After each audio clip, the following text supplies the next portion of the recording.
Hello, hello, Kalu Kalay. How are we all doing today? My name is Notepad and on an IRA Games for Fun. So what are we doing today? Today, obviously, we're going to be working more on Brave New World. Did a lot of stuff last time. Did a lot of stuff over the weekend because I am a masochist and I want to get shit done. So, I zoom all the way up here. We did all weapons. I added some grenades. I think grenades are fun, so I added grenades. I did kind of patched up some of the ideas of vehicles, of kits, that is.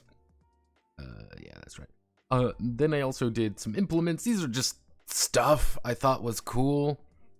Like a lighter, you got a pocket watch, you got personal radio equipment and packs of cigars and things like that. I thought it was cool, so I added them in.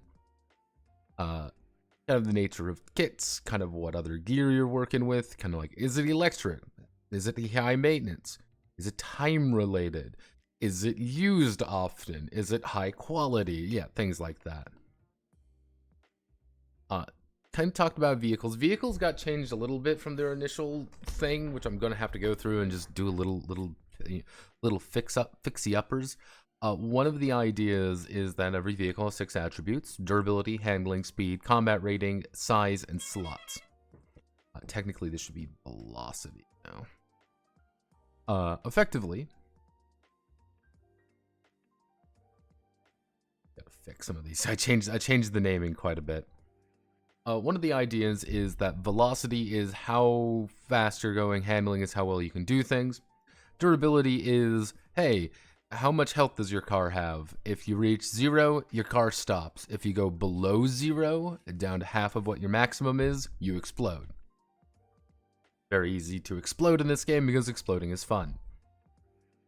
Goodness gracious me, sorry, I'm a little bit sleepy.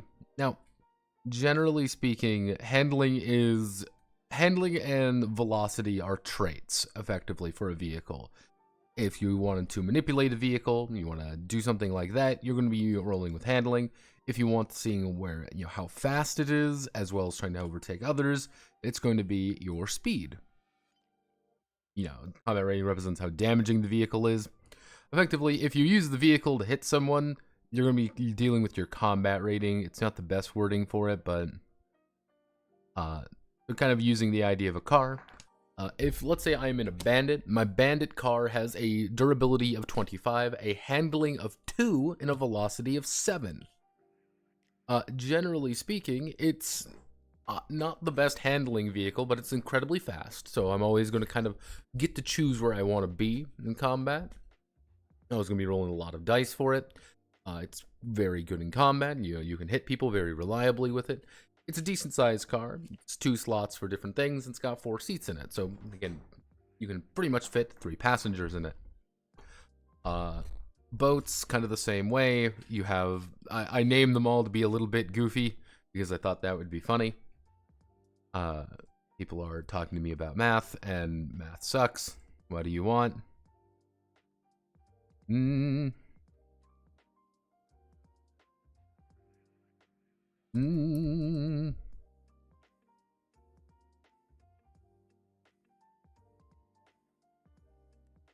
Yeah, lots of planes.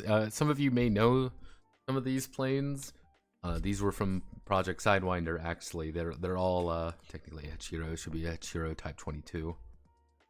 Various vehicles and various planes and such from that game, because I thought that game is fun, and I think that was a good game. A lot of them, as you kind of know, planes aren't really good at ramming into people, and you shouldn't do that. Please don't ram your plane into somebody. That's going to hurt for everyone involved. You also have things like, oh, what's the buckets? What's the Fuchsen? Things like that. I might change this up to be like even a little bit higher because it's just really good at slamming into things. But that's kind of a moment. These are walkers. Because it was requested to have power armor and things like that. Effectively, anything size 2 is power armor tier. As you can kind of see, pioneers have really good handling. They're velocity, they're not really fast. None of the walkers are super fast. Especially the Guzzler. The Guzzler is effectively walking at normal speed. a normal human speed, you could say. They're very good at combat. Knights are insanely good at combat, as they want to beat the shit out of you, because that's their entire purpose. You can't really modify them too much, and a lot of them are power armor. Usually when it says, oh, you can put a passenger on it, it's like someone is sitting on your back. A lot of metal men, that's kind of the idea behind these. Let me table here real fast, there we go. Yep, of course we've got a classic mercenary bucket. Various things, like I kind of had to make the note of like, yeah, a lot of your checks are going to be with Daredevil, because Daredevil is very good. Or hey, you're shooting a vehicle gun, you can make a gunslinger focus handling check. Because again, your handling, your velocity is your trait in that, allowing you to do a variety of interesting things. A lot of modifications. So how modifications work? Vast majority of the time, what you do is you buy it and you attach it. Can't really attach, it's like, hey, let's say for example, diesel powered. If you selected the diesel powered conversion, because all modifications are conversions or adjustments. If it's an adjustment, you can select it up to 3 times. It's a conversion, you can select it once. The bigger thing with something like cursed for, let's say again, diesel powered, that's a good example. Diesel powered is going to increase the cost of whatever I have by 5, or itself is going to cost 5, and it's going to cost 2. So if I have that attached to my gun is going to have 2 additional upkeep at the end of every adventure, and it's going to cost me 5 more. It would cost me a little bit more to use. A little bit more to buy outright, and the upkeep is going to increase, but now I can select anytime I want to do any damage with it. I can select the diesel damage. And I can select diesel damage. And, well, not select diesel damage, but I can select it to use the diesel critical effect, which is punching through damage, punching through armor. Some of the weirder ones, this is for melee weapons. For melee weapons, we've got the Magician's Staff. Effectively, you can get up to 3 additional twists when casting a spell when you do a full spell, gesture, and glyph setup. If you buy 3 Magician's Staff, if you have a full Magician's Staff, it's going to cost you 12 every time. It's going to cost you 60, suggesting you don't get it somehow. But your staff is going to be insanely good when you're casting spells. It is very, very good. I can even reduce that. Let's reduce the cost a little. The Merc Dando is a gauntlet conversion that effectively increases the base damage of the gauntlet by 1, and you can use a one-handed firearm in the same hand. So, yeah, you have a gauntlet with a gun in it. It's Merc Dando. Some of them are a little bit goofy. Of course, I added a Jetstream Sam rocket sheath because I thought it was funny. That's literally the only reason I thought it was funny.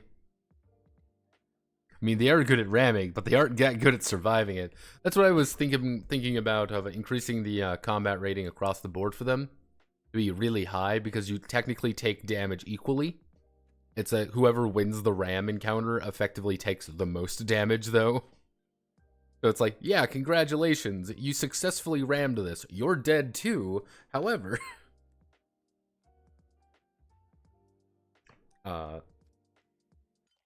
Yeah, I also added in Taisho, so you can have a Taisho sword if you want, which is, hey, add +1d when you're using the weapon in 2 hands. You add bonus damage anytime. You can take 3 Taisho adjustments. It's going to cost you fucking $45. 45 USD, and it's going to increase the the value of this by 15. Actually, I can probably reduce the cost here a little bit. It's only going to be 9, but hey, your Taisho sword has become insanely better, and it's just really good. Orichalcum's kind of a meme one, where it's the idea of like, it doesn't increase the actual like upkeep of it. It just increases the cost to 250. So if someone says, hey, I want to pay you in like an Orichalcum gun, then like, yeah, this is holy shit tier money. This is a lot of money. It's like, yeah, it's a very fancy thing. Ranged weapons, not too many like really weird ones. You see like AP rounds, they're awkward. Awkward actually reduces the upkeep cost. That's its only gimmick, but it increases unwieldy, which unwieldy is very bad. Bayonets, beanbag rounds. Beanbag rounds are a complete meme option because it just does 0 damage, but gains stunning. So if you actually do crit on them, you stun them. That's all you do. You've turned your shotgun into a fully automatic beanbag machine. You just annoy the shit out of people. It's very amusing.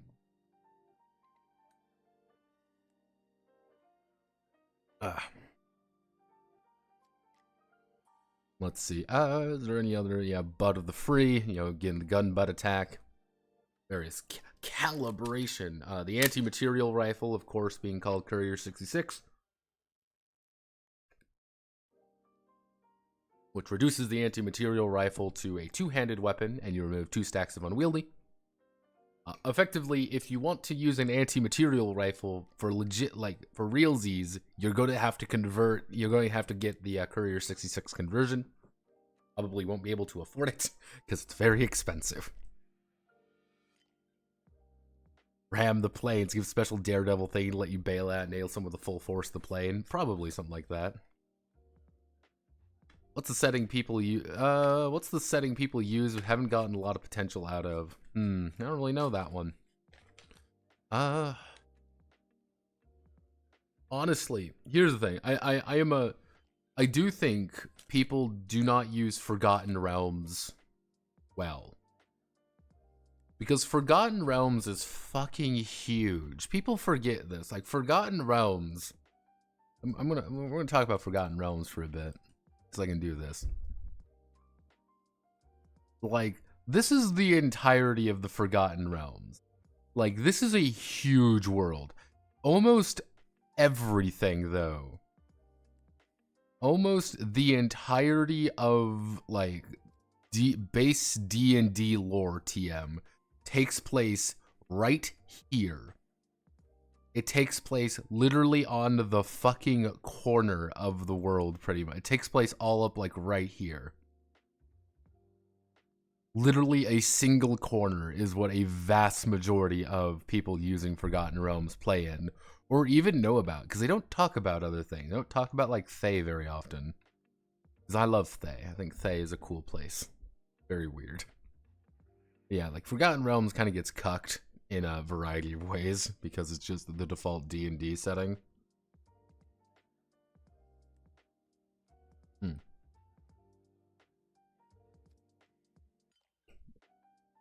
It's your like, let's go to Baldur's Gate. So there isn't a lot, like, the thing is, there are setting books and stuff for Forgotten Realms, but they're all old now, and they want to do exciting things, so it's like, go to Neverwinter, go to Baldur's Gate, go to here.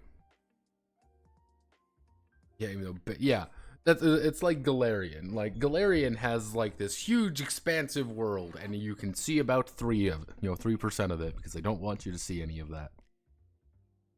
Let's see, do we have any Panzerhunter? Panzerhunt is, effectively, it adds the anti-vehicle tag, but you reduce the base damage by -3. You're doing a lot less damage, but you can break vehicles a lot easier. Pirated, because I found it funny. And you can turn any gun if you want by making it a wide barrel gun, and turning it into a shotgun. Because I thought that was funny. That is the only reason why you could do that, because it's funny. So, armor mods. Armor does have a variety of mods here, as you can kind of see. There aren't as many, because armor is very simple. All armor really does is reduce... Like, armor is a bit weird, so I needed to make it a bit weird. The entire idea of armor is... Let's say, for example, I'm gonna get hit. You know, I've been hit for 4 damage plus 2 SL. They've got 2 successes on me. They're gonna do a total of 6 damage. I have an armor of 3. I don't reduce the damage by 3. I would reduce the number of bonus successes they have to 0. That's all armor does. Armor takes away success levels, but not the actual success. So you're still gonna take base damage. So armor isn't really kind of like the be-all, end-all, but it's really going to start delaying blows, if that makes sense. But that's also one of the big things about the Bob Simple, which it does technically soak damage. Counts as a vehicle. Some of them are a little bit goofier. Like, hey, mid-air combat operations to remain stable. Yeah, you can actually go, if you're like, hey, you want to be a bunch of like weird sky pirates and do cool things like that? Yeah, take sky pirate armor so you can actually fight mid-air. Then this was 4 in the morning when I wrote "Become the Modern Mermerk." Yeah. So, generally speaking, we only have vehicle mods left to do. Then we're going to do Arcana Mystica Vertica with spells, gestures, and glyphs. Once spells, gestures, and glyphs are done, generally speaking, we should be in a good spot. We just really have to do, if I scroll all the way up here. Scroll all the way up here. Actually, we don't even need to do travel anymore, really. Yeah, we need to do that. Then it's going to be advancement. Advancement's going to be kind of like the next big thing we need to do. And then the announcer's booth. That's going to be kind of the big thing there. Shouldn't be too complicated if we get through Mystic equipment today. That's my goal anyway. Most likely this will be about 7 episodes if I get a good pace on things. Oh no. Setting I don't see in Modern Fantasy a la Shadowrun. The Shadowrun is the literal reason why Modern Fantasy a la Shadowrun doesn't exist. That's the sad thing. I like creative and right to make everything work. The issue with Galarian and Forgotten Realms, similar to everything thrown in, base game, for narrow activity, is dungeon crawl. But if you want to run something like pirate or sci-fi and fantasy campaign, that would require a bit of its own sub-mechanics, like sailing and campaign book for, yeah. Yeah, I get you, Spartan. But yeah, no, it's I would say like the issue with like that really specific niche of modern fantasy. The fuck did Shadowrun kill its own genre? Because there's a lot of people who view it as like, oh, this is the quintessential. You could argue this is the quintessential way of doing things, and I even saw that with fuck, what was that game? It was by Pickpocket Press. Low Life 2099. The fact that Low Life 2090, not 2099. Like, this is Low Life 2090. And why I find this very amusing, because this game is, I wonder if I can find some like internal artwork. That's Summon Skate. So the thing is, Low Life 2090 is effectively Shadowrun OSR. As in, it's like, it's just a D20 OSR game, but it's Shadowrun now. And it was weird, the entire time I was going through it, I was not thinking, this is a brand new, unique experience. I was like, wow, this is just fucking Shadowrun, but bad.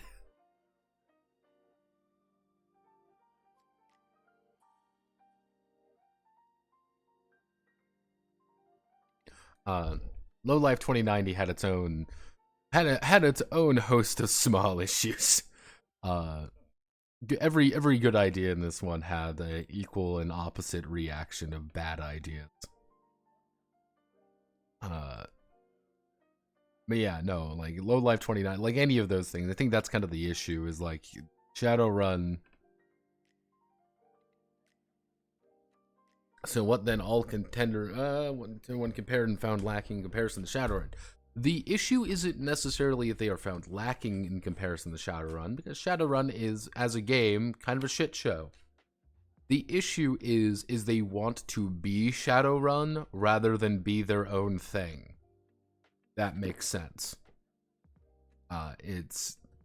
Rather than, hey, we're doing our own thing, you know, it just happens to be this way, or blah, blah, blah. It is, we're Shadowrun, but X. And then everyone turns to it and be, oh, this is Shadowrun, but X. And, like, I'm fucking guilty of it. That was, like, my issue with, like, Lowlife. But Lowlife's lore also has, you know, Dwarf Jesus in it. And other insane bullshit, such as the hyper-violent race of Minotaurs who cannot be trusted around people being from Africa. And no one commented that was a little weird. Or the other violent race of Neanderthals, effectively, living in Australia. It was one of those things where it was just some really weird wording. They pulled some really weird wording in that one. Technically, like, the idea was like, oh, well, the fantasy races got split around. However, some of the wording in it made it effectively humans were to give you an idea of how I'm like, I don't think this is the way you thought this was going to be worded correctly. Their game was humans are only found in Europe. Humans got Europe. So Europa was formed by humanity. But mind you, all that colonization shit still happened. Yeah, they didn't think about the lore too far. But yeah, Boren, like, human superior. Oh no! Yeah, Boren, you got the idea. It's like everyone is doing Walmart Shadowrun instead of doing their base and red pilled shit Megame Tensei game. Yeah. That's why I like Monster Punk. I like Monster Punk's lore so much. It was just like, yeah, it's right in your face. Be like, yeah, shit's fucked. Get fucked, knife ears. Yeah, we did do that. Legitimately, the elves became South Americans. That was the mind you, these guys are Australian. That what I think was the funniest part. mm,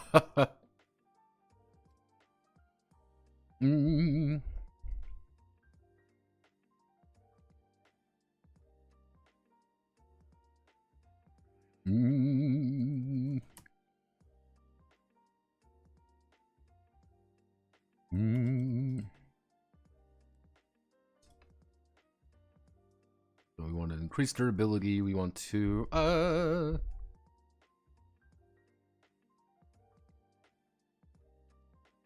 tune up, adjustment, mm,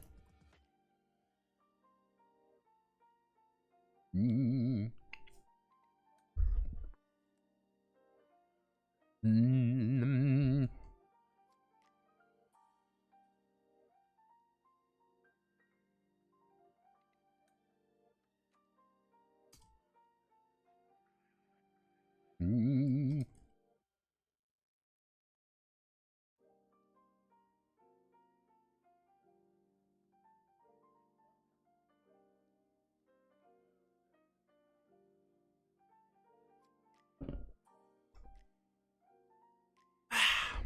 Mm.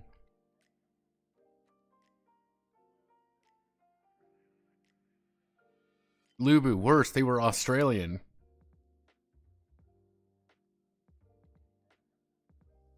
They're like, please tell me there are elvish drug cartels, etc. The thing is, there's so few little lore bits, you can only make assumptions that the Incan Aztec sun god worshipping elves do now technically run most of the drug cartels, getting the Minotaurs addicted to crack. Like, this is the kind of shit you gotta deal with. Like, luckily, dwarves ended up becoming Mongolians and Middle Easterners. Legitimately, all of the Middle East and all of Eurasia became dwarf. The dwarves were Mongolian. The dwarves were also Jesus Christ.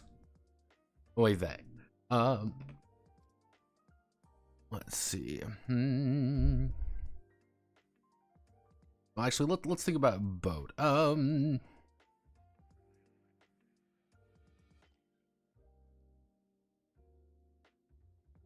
We can do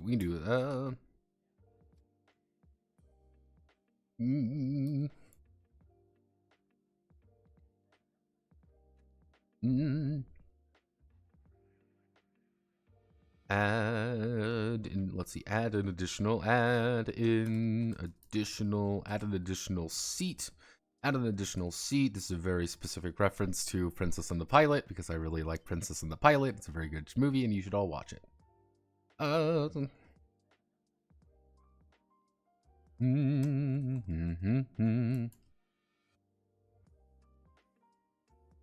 Just add more seats.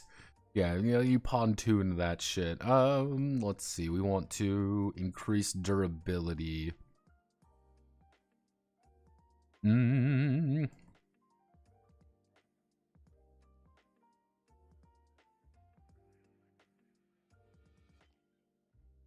as efficient.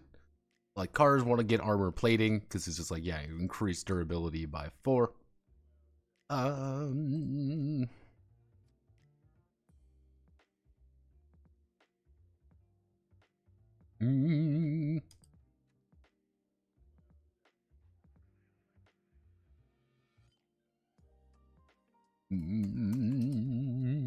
Increase combat rating by +1. We've got handling. We've got a few things to increase velocity. Actually, no.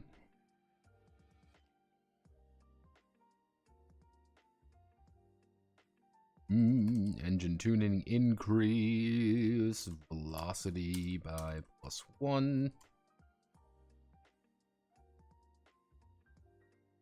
Increase velocity 2. Go. What would be, so let me think, what would be some other good adjustments that we're seeing? Well, actually, I know what we have to add. We have to do,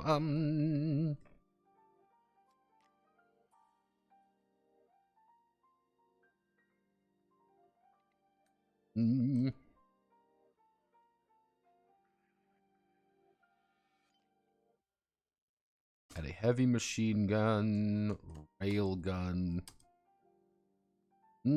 Actually, add a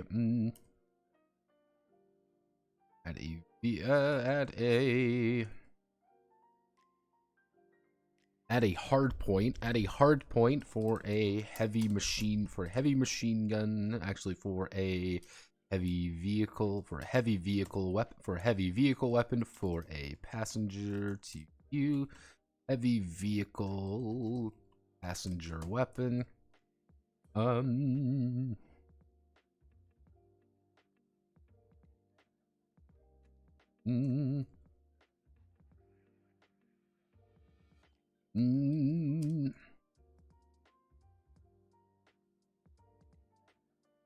Let's see, add a hard point for a light vehicle pilot weapon. A hard point for a light vehicle pilot weapon. We want to do we can be light.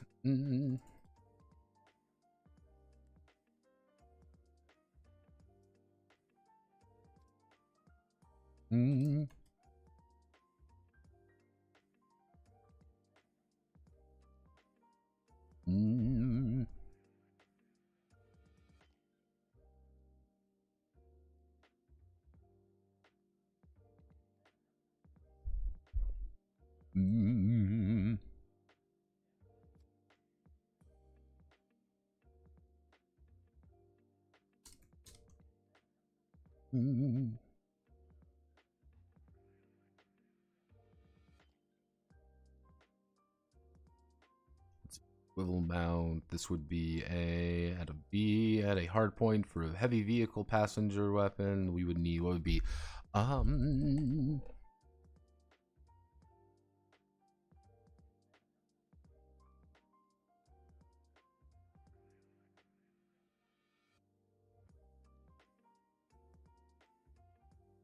great cannon mount. This adjustment technically, and a hard point for a heavy vehicle pilot weapon. Integrated cannon mount. We want to do... Let's see, so we can increase our combat rating, we can increase our durability, we can increase our health, oh goodness gracious. We can increase the number of seats we have, we can't increase the number of slots we have. Alright, so let's delete this table. Let's go all the way back up.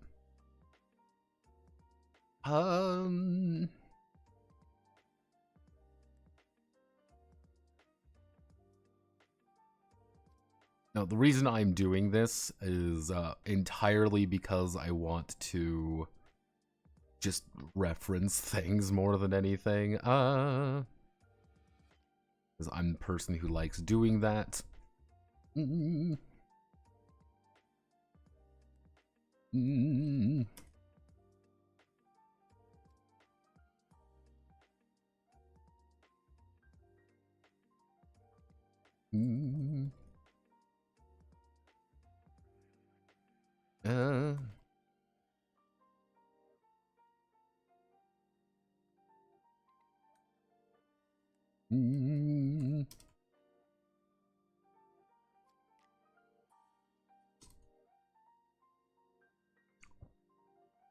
Let's see, so hidden compartment, yeah, I think that's pretty reliable.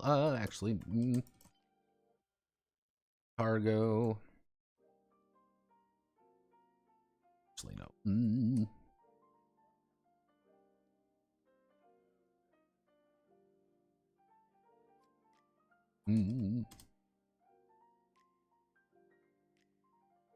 Expand the cargo. I don't really talk about cargo, so I don't really need to worry about that.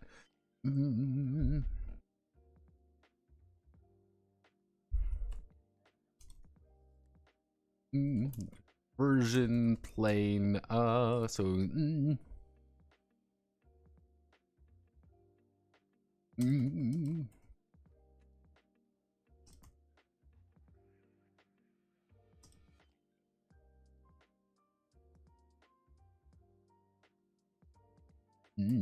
Automatically bail out of the plane. Let's think what would be...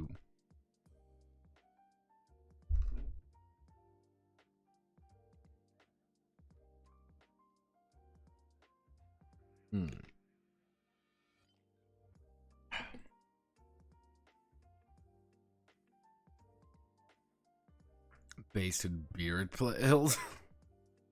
Ghostbusters. Yeah, there's a Ghostbusters TTRPG. There's like a few of them. You can't have goggles and eye. Burns my eyes and no. Regardless, appreciate the well wishes. Hey, what are you doing? Hey. Oh shit. You see, yeah, I did see the Argentinians losing their fucking mind. It's been very funny. Hello, Gabriel Fan 13. Yeah, it's been very amusing the past few days of everything going horribly wrong for Argentina. But you want to know what my philosophy is? Who cares? Who cares? That's Argentina. Argentina isn't real. Argentina is a psyop. Let's see. What do we want to do?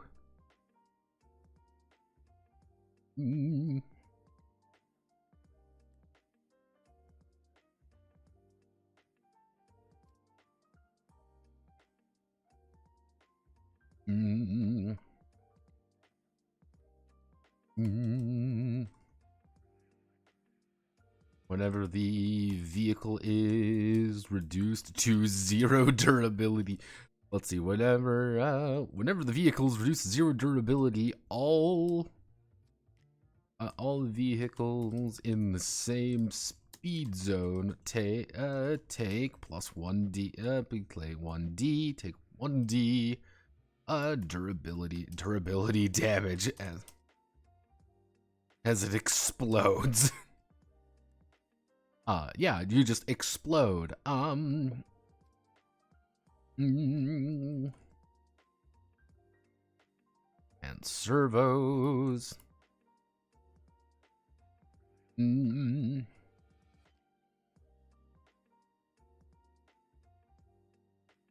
Mm.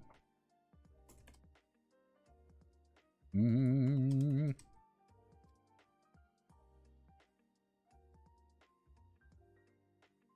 Mm. Mm. Yeah, built for purpose, the walker can now bend, grab, and hold the things delicately, because they're not really supposed to do that. Do we have anything that we want to add to a car?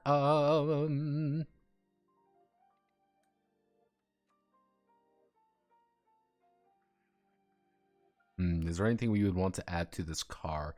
Actually, I know.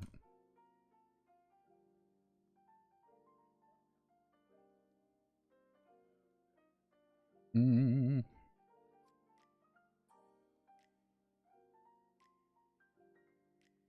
Mm. Mm. Looking possibly cool, and I had a spot in the and hard spot in the dark. Actually, no other paint job.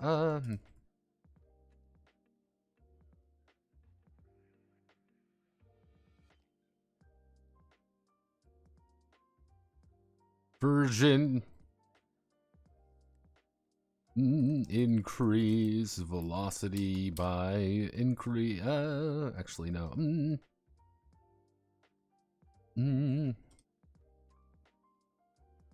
Hitting the big red button. Increase. Spaces instead of, and overtake 2 spaces instead of 1. Red does go fast. Red does go faster. No.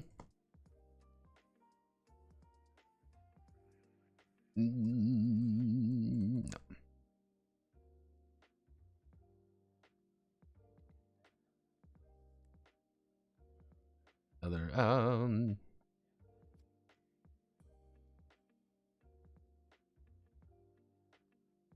things we want to do with the planes. Or anything we would want to do with planes.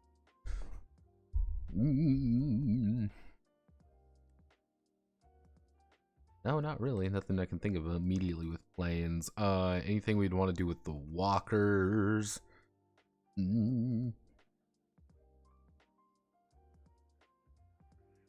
Actually,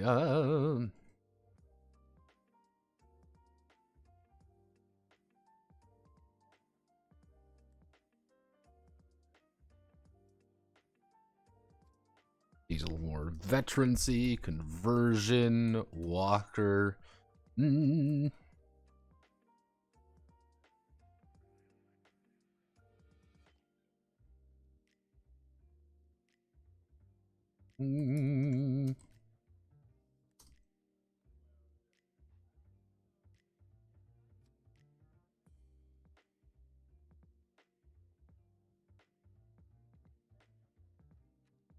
Oh.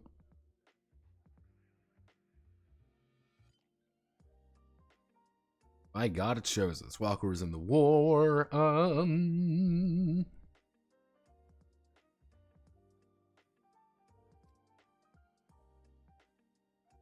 God.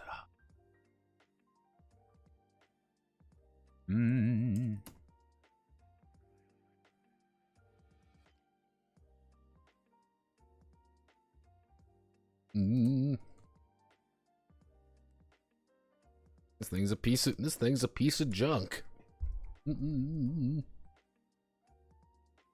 This thing's a real junker.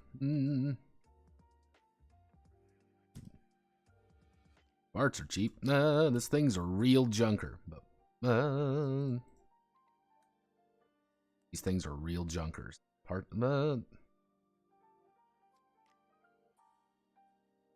It's a real junker. Parts are cheap. Actually, we want to do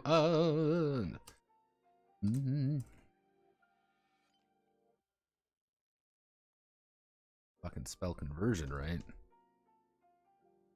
Conversion. We're going to be doing. No, we don't.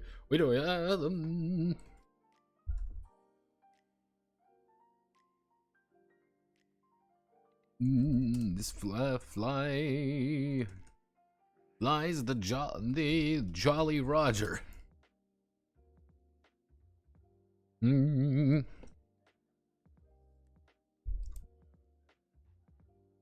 Let's see. This vehicle flies the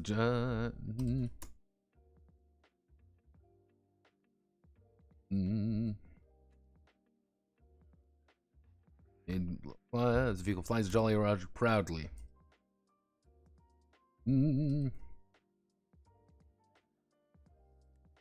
Yo. Let's see, is there anything else I want to add?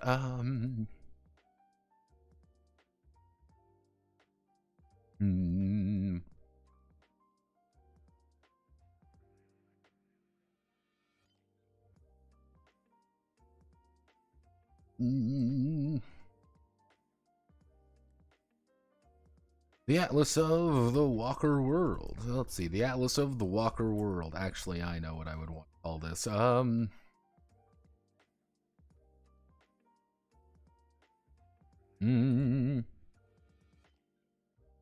Atlas of the Walker World. Blake Core.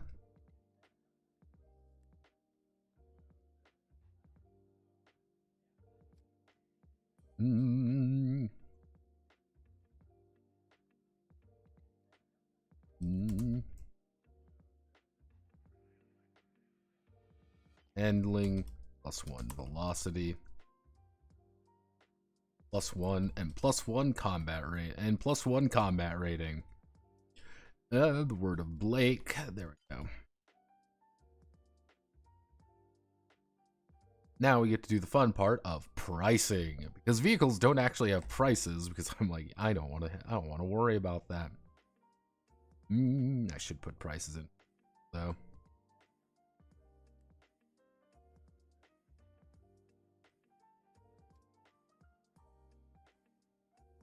All the wheel drive and what's everyone normally has. It's just better off-roading control. It's called autocracy. There's no thing wrong with it. Oh god.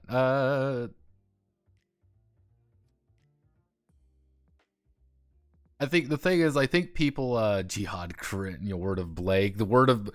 Do I see someone not supporting the word of Blake? Die. Oh goodness. Let's see. See, this is what happens when you focus too many different things. Argentina has a lot of issues. And mostly in the past few years, there's been a lot of governmental corruption stuff going on. So the guy saying "fuck the government" is like, maybe he is right. Let's see. Don't be silly. Either socially assassinate or literally all-wheel drive, four-wheel steering. The difference between all-wheel drive and everyone normally has is better off-roading control. Yes, effectively, all-wheel drive effectively means it's all your wheels are technically operating their own way. If it's just like if it's just back-wheel drive, those are really the only things getting moved by the engine. It's front-wheel drive. Those are really the only thing. You know what I mean?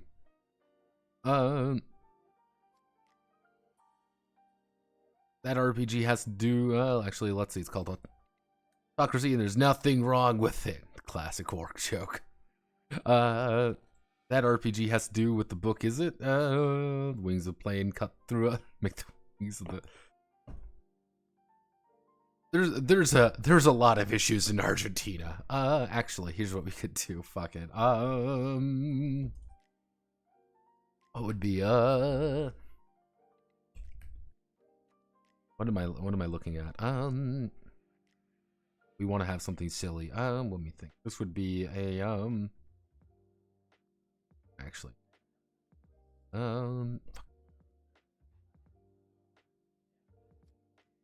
That's not how you fucking speak. Not Merlin. I was completely correct when saying it. Awesome. Mm, mm,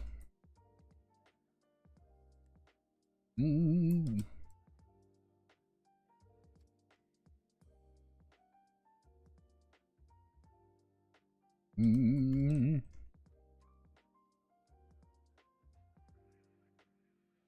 mm. Ignore rant. Let's see. Folded expertly 1,000 times. Ignore retaliatory ram damage. Ram damage upon a successful ram action. There we go. Muramasa wings. Sword ascending, armor plating. Generally speaking, we're just going to increase this by just a smidge. Armored core, we're going to bump you up quite a bit. Expensive. Bullhorns, you're going to be another, you're pretty cheap to obtain. Diesel War veterancy. Diesel War veterans are going to be very expensive to get right off the bat, but they're not really going to be hard to maintain. As these things are engine tuning. Doesn't seem like a lot, but this is the thing right here. This is the thing that kills you, because that is the upkeep cost. At the end of every adventure, to make sure you can still bring your equipment in, you got to pay the upkeep on it. So rather than counting bullets or anything like that, what you're doing is instead doing engine tuning. It's like you're paying the upkeep.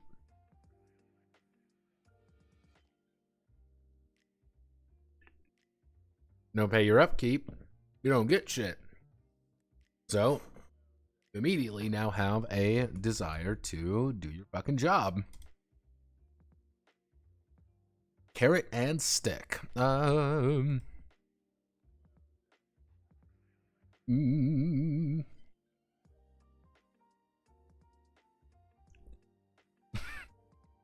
Yes, strap a bunch of explosives to you when you die. You explode.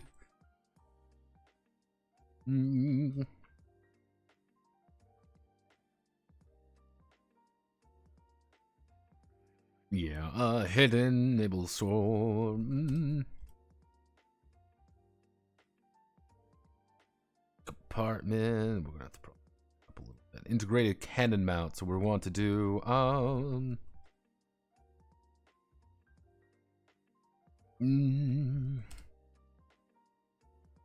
looking possibly cool. Doesn't cost anything to maintain it. The Jolly Roger conversion. It doesn't cost anything to become a Jolly. Actually, we're going. Yeah, it's not going to cost you anything to become a Jolly Roger, and it's going to reduce your upkeep by 5. Lighter frame. It's going to cost you 10, and it's going to be a little bit. You're going to pay a little bit to upkeep that. Muramasa wings. Of course, we're going to be paying about 4. We're going to pay about 60 for that, with a pretty fucking awful upkeep of 10. But this effectively, with Muramasa wings, effectively what that allows you to do in a plane is chop other people in half with a fucking plane. This is going to enable you to actually ram people. You have to go incredibly aggro on it, though. Princess seat. Red paint. Red paint is going to be a little bit cheaper. There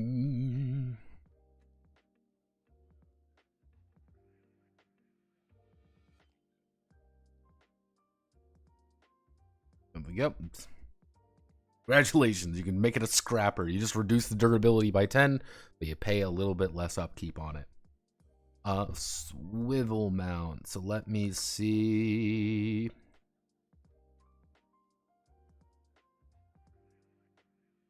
If we're maintaining this, we want, this is a light one, so we're going to do it by 3. We're going to divide it by 5. If we do this, actually, so yeah, that would work. Tuned up, which is pretty cheap, I think.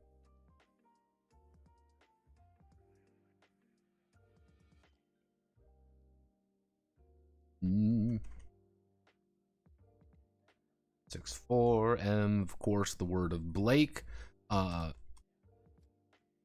being the I want to go bankrupt. That's what a word of Blake Walker is. I want to go fucking bankrupt.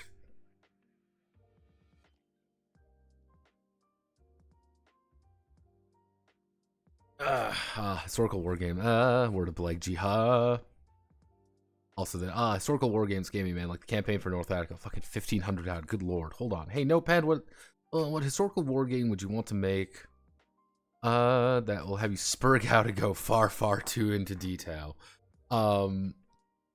Generally speaking, on the top of my head, if I could make a it depends on what you mean by a war game. If you mean like a board war game, Warlord era China, because that's just my jam. I enjoy Warlord era China. I think it's a cool point in history.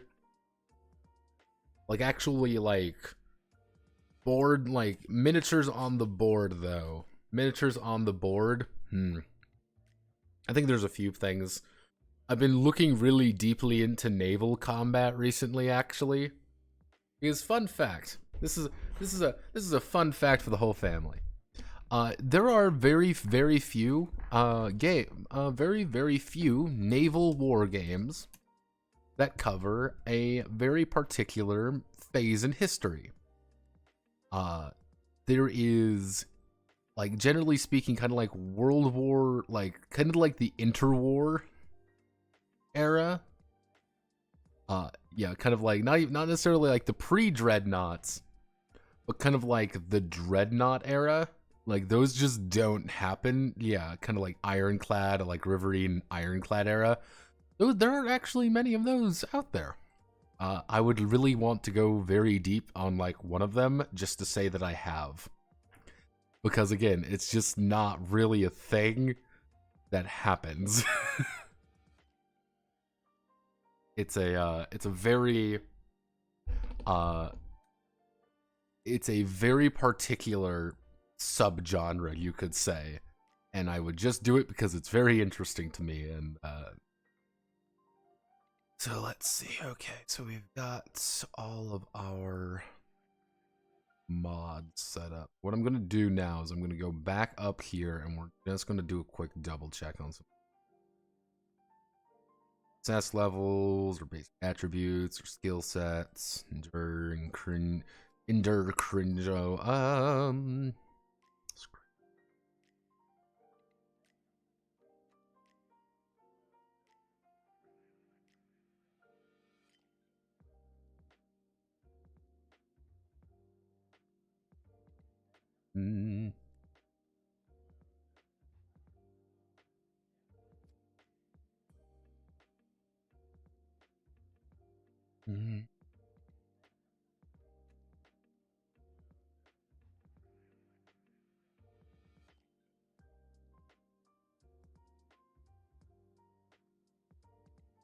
No, okay, actually, we need to go down to... Okay, vehicle combat, alright. Take my high during vehicle combat. One of the mercenaries will become the pilot.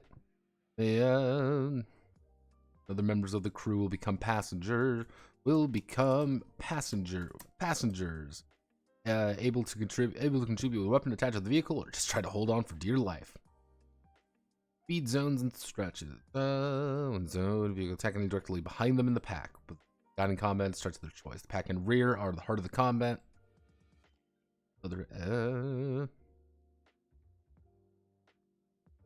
Okay, so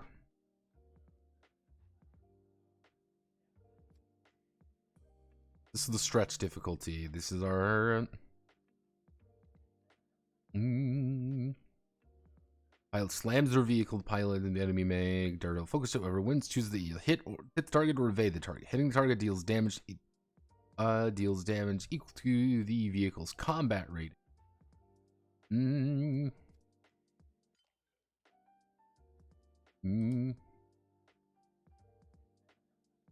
Taking half damage equal to the vehicle's combat rating.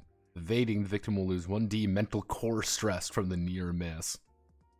That sees the zone ahead of them. It takes 1d endurability damage from the strain.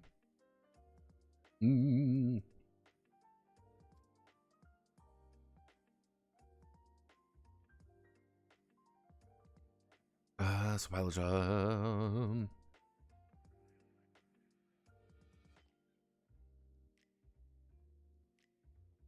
Add this. Mm. Mm.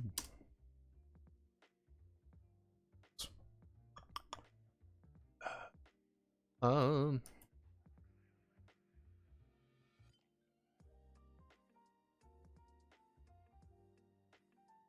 Certain vehicle, certain. Oh goodness. Type. Whoa. Age of Sail. Age of Dreadnought Air actually has a lot of combat in it. Like, weren't everyone assuming that because they were so expensive to make, no one could kill each other? I wish no one. There is actually a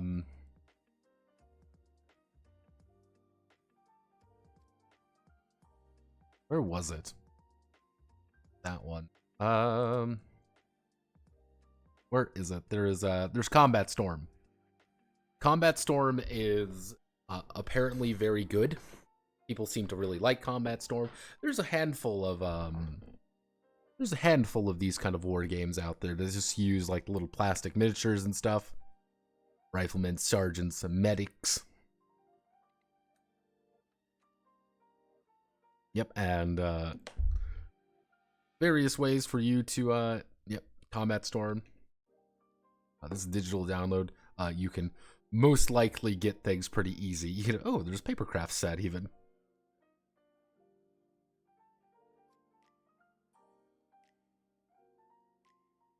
Oh, that's kind of cool. I don't know. This is new. They're making their own minis. That's kind of cool. Like they're making their own minis. That's very cute, but you don't really need them. So yeah, Combat Storm, in case you're looking for something. Arigato.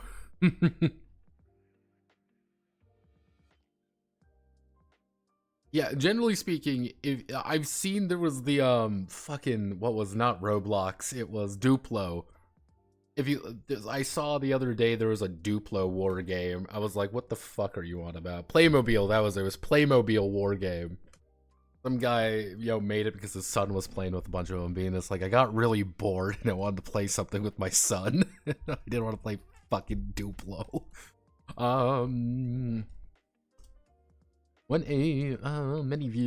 Many vehicles have hard points which represent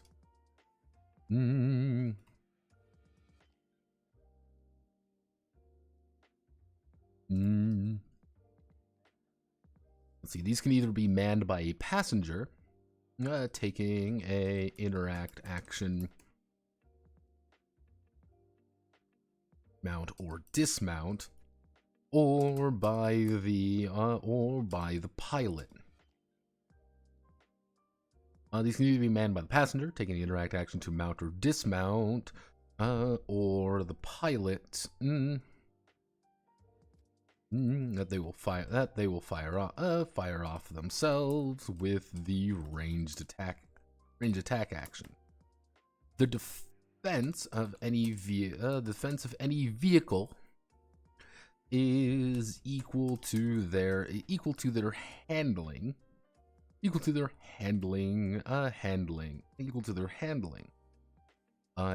the as defense of any vehicles equal to their handling, allowing them to gracefully avoid combat situations, unless the pilot begins to zero in on the enemy. So yeah, so defense is equal to their handling, zero in on the enemy. What I'm gonna do is get rid of that so we can we want to add in the zero in action.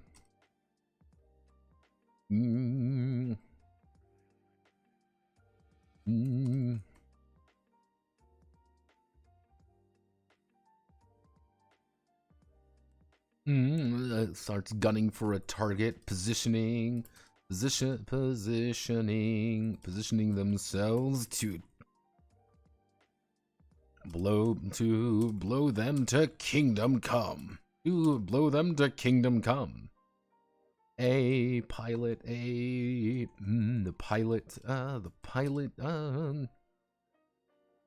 adds plus 2d to their neck 2d twists. Plus 2d twist to the next combat actually, and that's plus 2d twist to the next combat action. Actually no.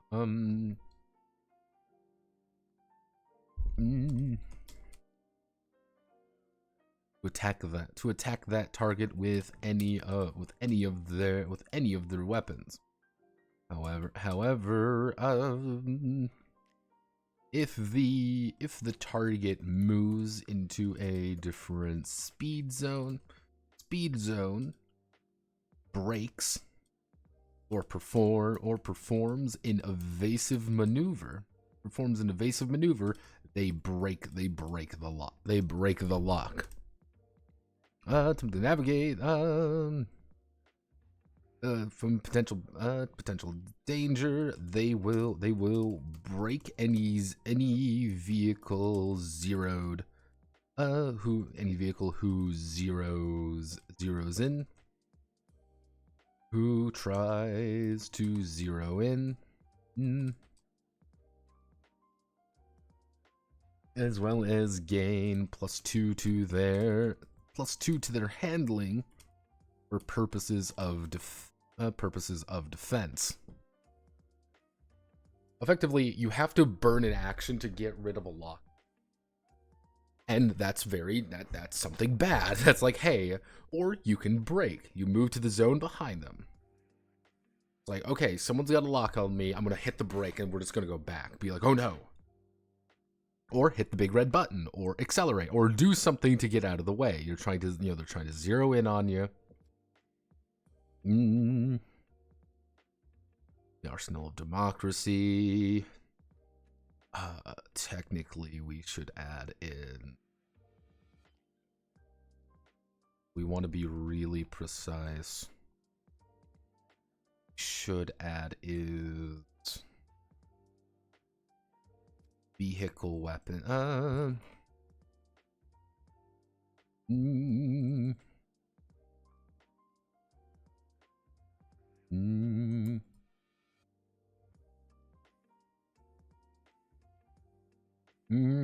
Are only as they are only mounted to the vehicle in question rather than used by an individual.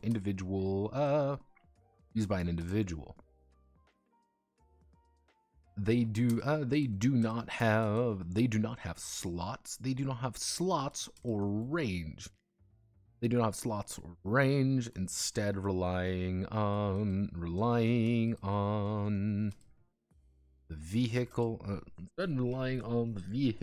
being in the right position to actually hit with it.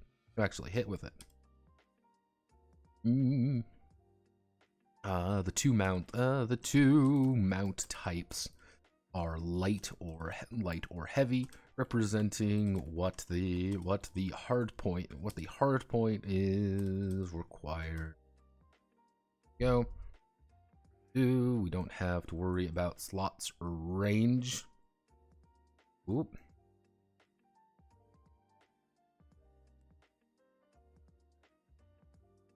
Actually, we don't really have to worry about any of those. Actually, tags. We need to delete these two columns. We're going to select everything here. Ooh. Select everything here. Sorry if I'm not responding. This is called Notepad entering focus. Bum, bum, bum. So, So we want to pick up the heavy machine gun.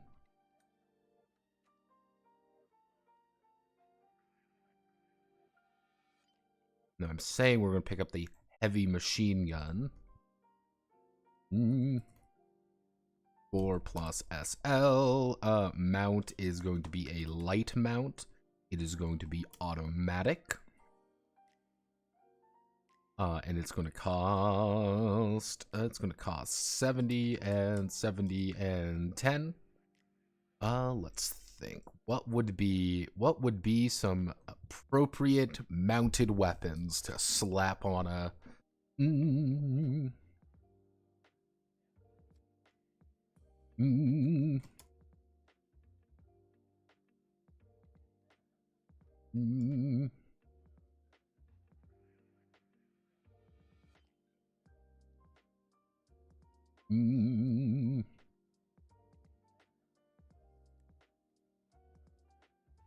The unreliable. Let's see. Unreliable is... No, it's not. It's unreliable. It's no. It'd be unwieldy. Unwieldy 5, and unreliable. It's an incredibly unreliable weapon, but you hit someone with the fucking javelin, you're doing something right.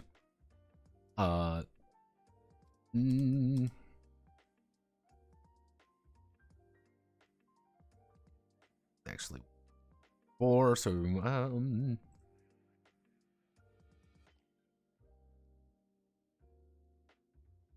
who keeps pinging me?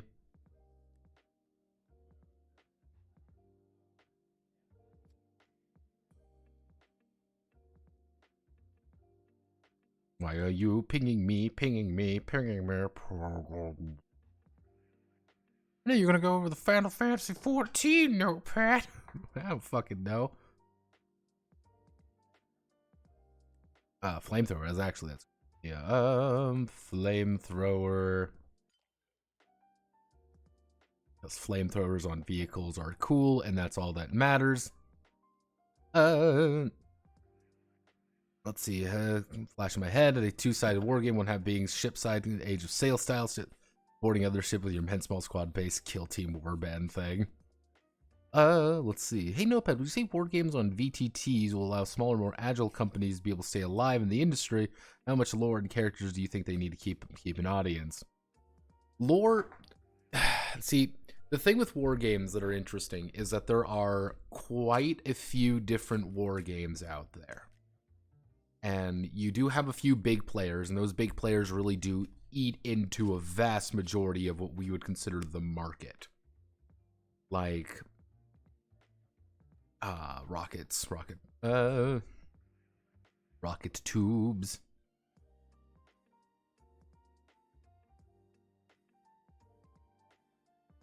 Rocket tubes, and it's going to be an entire thing, and that's going to be the joke. It's going to be a rocket tube.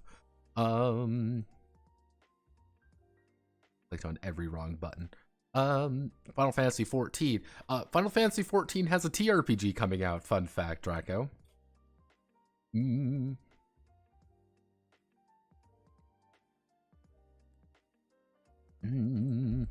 Yes, it does in fact have a very special war game coming out, and it's going to be very goofy. Actually, we probably put a machine gun. The light machine gun is going to be a light thing. Actually, what we can do is Gauze cannon. Flamethrower is going to be using the flame tank. Flame tank does 1d. Flamethrower is going to do 1d plus SL. 1d plus SL. It is going to be I want to say a light mount. And it's going to be area fire unreliable. Unwieldy, heavy, light. Flamethrower. Flame tank is 90-15. It's going to be a lot cheaper here because guess what? We only have to worry about gasoline. Rocket tubes. This is going to do 3D plus SL. Heavy. It's going to do area damage. It's going to be ammunition based. and you're not going to have many ammunition for it, and it's going to be very fucking expensive to actually have a rocket tube in there. Light machine gun is going to, I believe it's 3 plus SL. It's going to be light 2. It's going to be automatic, and it's going to be a lot cheaper to maintain. Gauze cannon, gauze cannon.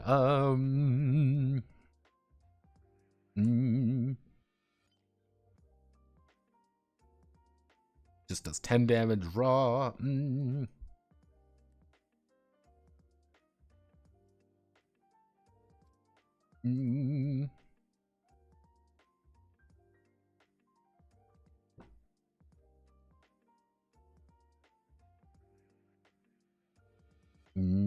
Psycho killer.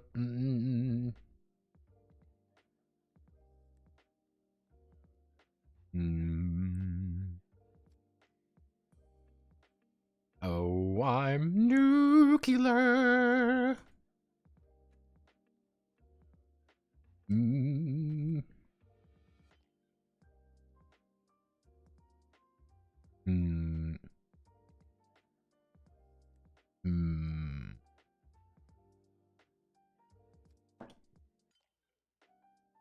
Gyral jet pistol. Dude, why would the shit? Why does Final Fantasy have a war game? Final Fantasy's not getting a war game. Final Fantasy's getting a TTRPG for mini nuke launcher. That's effectively what the Gauss cannon's going to be. It's a nuclear weapon with a it does 10 damage straight, just fucking irradiates you because you're an asshole. Actually, what we can do is tribeam.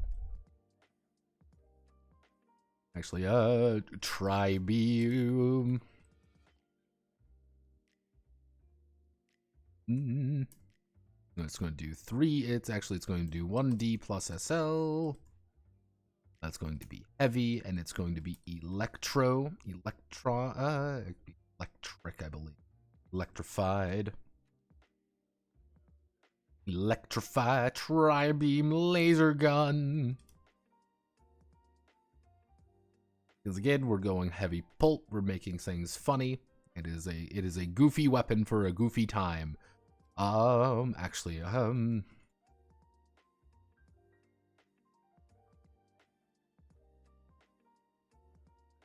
Pneumatic pound gun. We're going.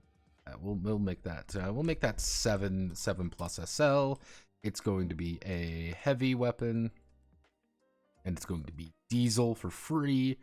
And we're going to say it's going to cost 70 at 10. You have anything else funny that we want to add into this? All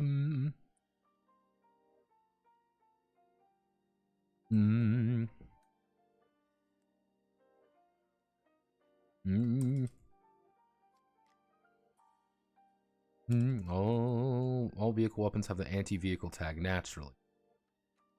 Presenting the hard point. So we got. I think that's a good number of weapons. Ooh, didn't mean to hit that button. I think this is a good number of weapons right off the bat for them, and you can add in more if you want. You can't really modify the weapons very much because it itself is a modification.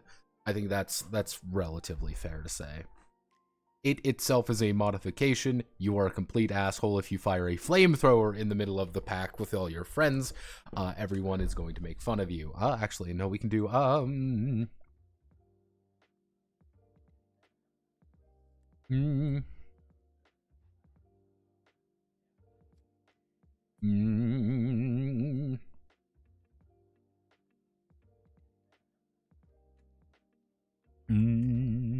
light, it does.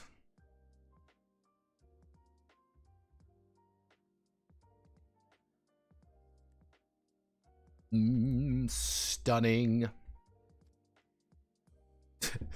Have no fear. You want to use the flash bulb on someone because you're a horrible human being. There we go. Yeah, weird world 30s. Electro-thermonuclear gun, automatic. Thank you very much, but you can already make an automatic grenade launcher and electro-thermonuclear gun. That's quite easy to do, in fact. to give you an idea of how things technically work in the sheer insanity of the fucking tag of the fucking modification system. Just to give you an idea of let's choose a gun real fast. I want to make, you know what? Let's do a where's a good weapon? Where's a Oh, I know what we'll do. We'll use a basic battle rifle. Well, let's do a basic battle rifle. It does 2+ SL damage. It requires 2 hands, range 2, and range 2. That's pretty much it. It's got nothing special with it. But we've got four slots. Let's see what we can do with 4 slots. Now, let's go down here a little bit. Okay, vehicle. Okay, we got some mods. Now this is okay. We want range weapons. What do we want on our battle rifle here? Well, I think, you know what? Let's add in something fun. We want to add in electro. So we know for a fact right now it's doing electric damage. So we can actually select that as a critical effect anytime we use it as a critical. So it's an electric gun now. It's also cursed. Both of these are completely fine. We fire our gun using cursed lightning at you. We hit you, and we can select a number of things to fuck your day up. Let's think of something.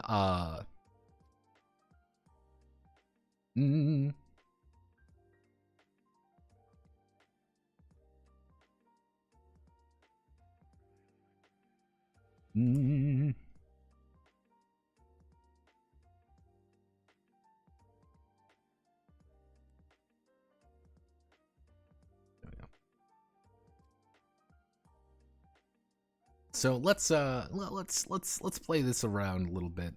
Let's also make it, oh, I know what we can do. We can make it full metal. So it's full metal as well. And it's also, let's think. What would be another thing? Oh, I don't know. Let's also add in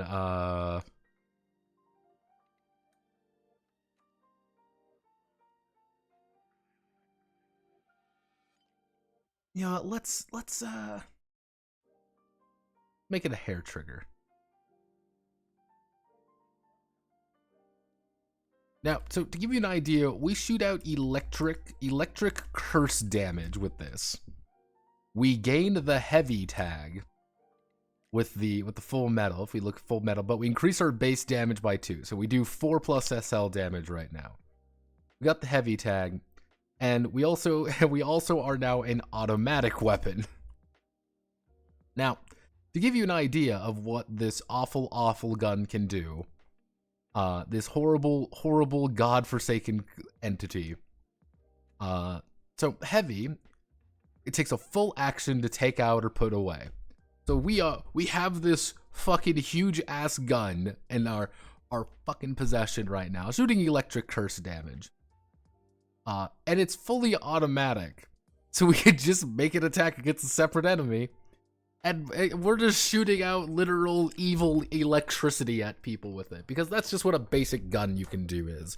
And yes, this thing is 4+ SL damage, so you can really fuck someone's day up with it. Welcome to the modification system. So yeah, Tesla rifles, just slap an electric and put in your more and put in whatever you feel like there. I think that's relatively fair. Let's see. Part of me wants to add cost. Another part of me just does not want to think about the cost. About I do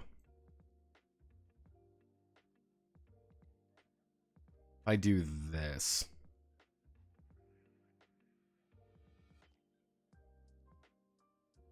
Then we put cost here.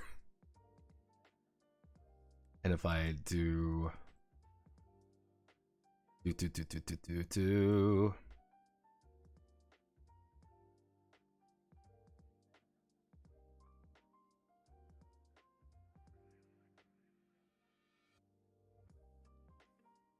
fucking ghost storms, because ghost storms were always the complete meme.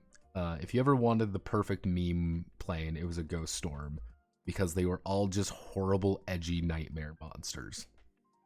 There was nothing actually like good about a ghost storm. The ghost storms just really went really fast and killed people. There was no elegance, there was no beauty to them. It was just like, hey, what does our plane do? Kill. What's your modus operandi? What's your plan? Kill. Centrals never fell. Oh, I fight my enemy. That we select ours. Also, I thought I was very clever coming up with the Model ST. Thank you very much. I thought I was my brain was going into overdrive with that, so I can do the cost later, because fuck doing costs now. But with all the vehicle things in place, we can now have more accurate vehicle modifications. There we go. So, okay.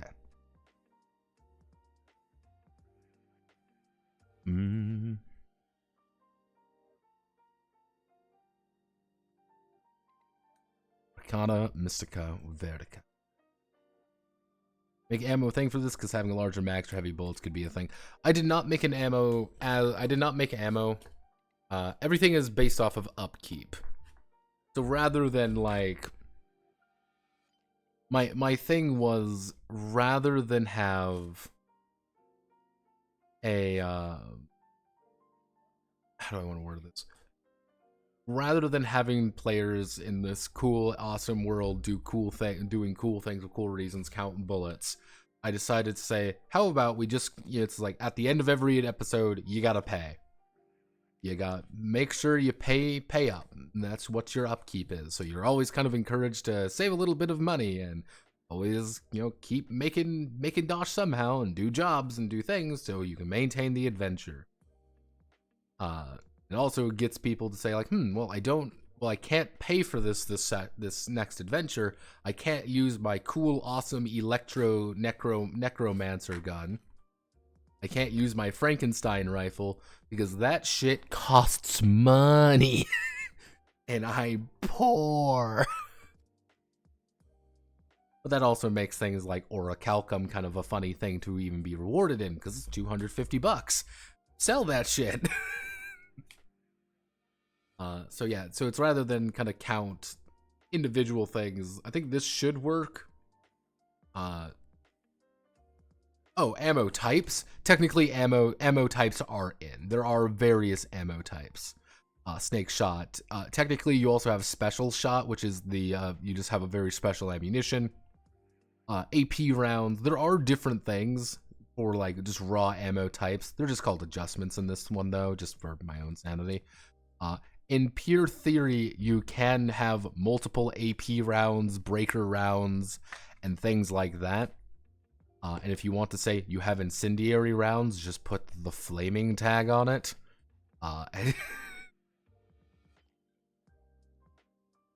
So yeah, no, that's... So that there you go. Don't worry about like heavy bullet. Don't worry about that. We got that covered. It's all covered. And of course, you can always just say fuck it and invest in slugs. When in doubt. Yeah.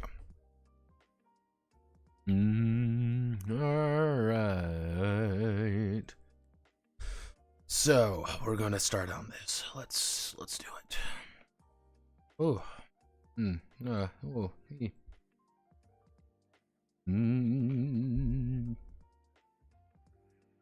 the age of time itself, the mercenaries are no stranger.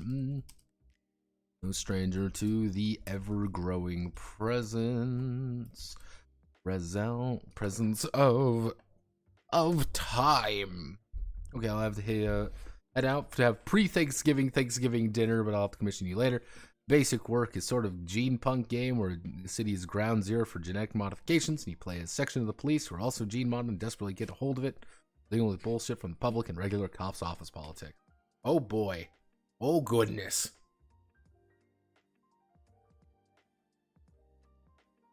Yeah, that wouldn't be... Honestly, that wouldn't be too difficult, all things considering. Especially now that I had the confrontation system. Confrontation system is going to end up in the lexicon, by the way.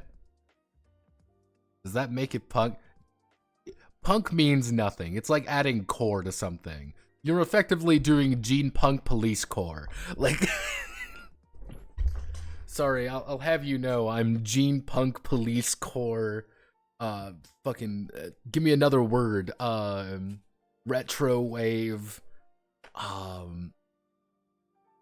Top cell. Yeah, again, it's if you want to have the words, it's cell.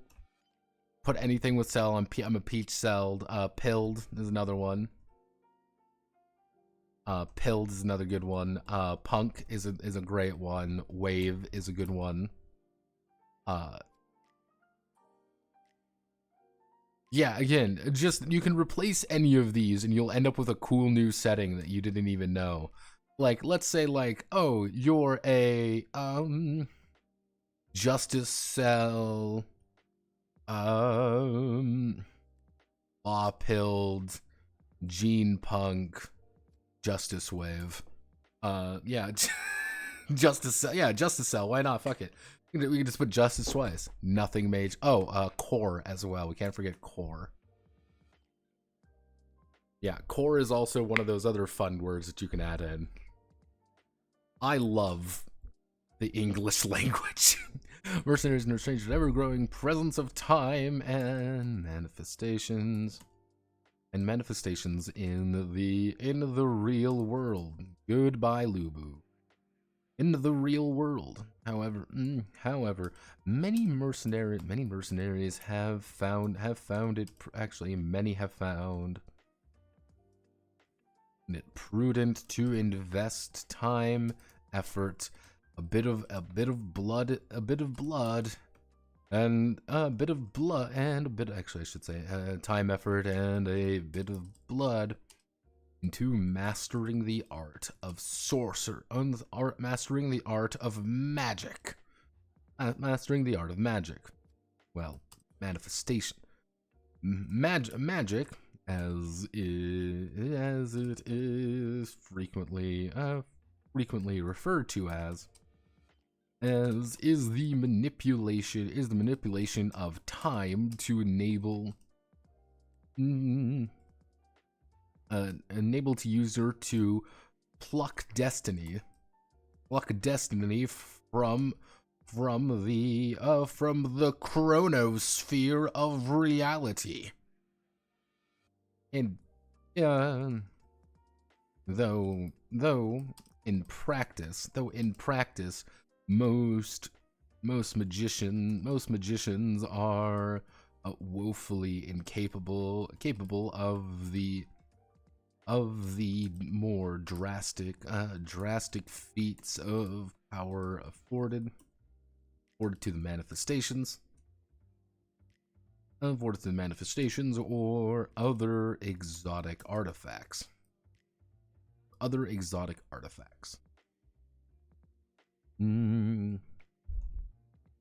Becoming a magician is as easy as knowing where to look and recount and reciting the proper spell, requiring the proper magical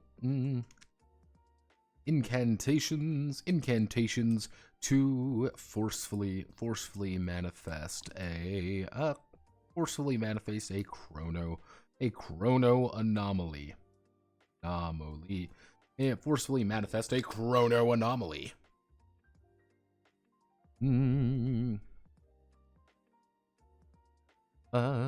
These are done entirely These are done entirely with spells, gestures, glyphs. And spells, gestures, and glyphs. We're going to put a line there. A spell is a series of incantations. Incantations and wording, often in a veteran magician's handwriting, or home language, or let's see, or actually,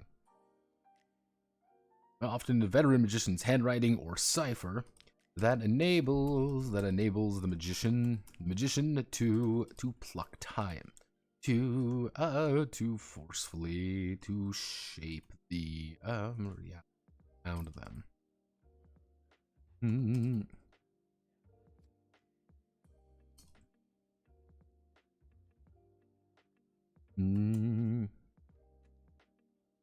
There are not many well, actually, while there are many, while there are many spells,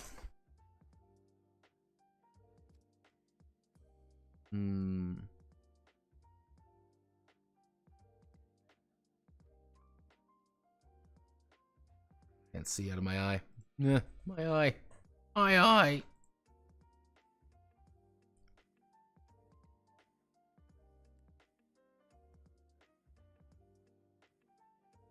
So while there are many spells,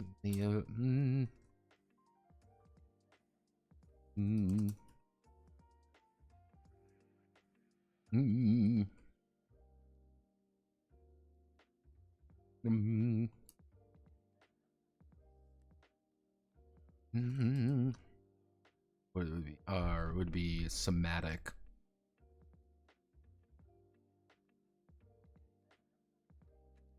Yeah, somatic.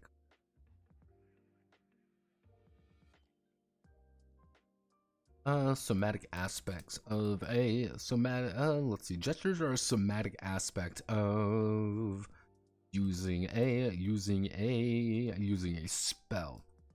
While not all of them are required. It's theorized by scholars of the day that a gesture is mimicking a movement, is facilitating a method for the spell to be registered in the Ethereum, in the chrono space. Different gestures or lack thereof different gestures or lack thereof will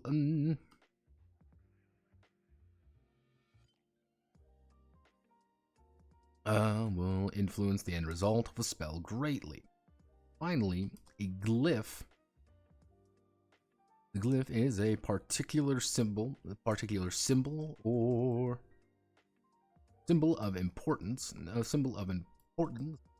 that will fundamentally alter the spell's final form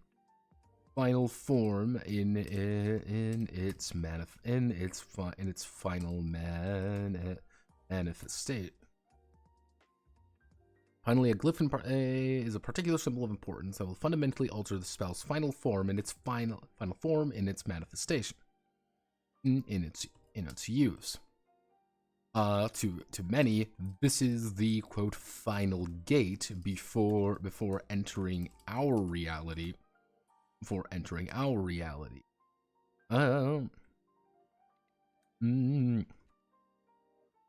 This gate showers the spell with the appropriate essence, to deliver the final result, toward a target of the caster's choice.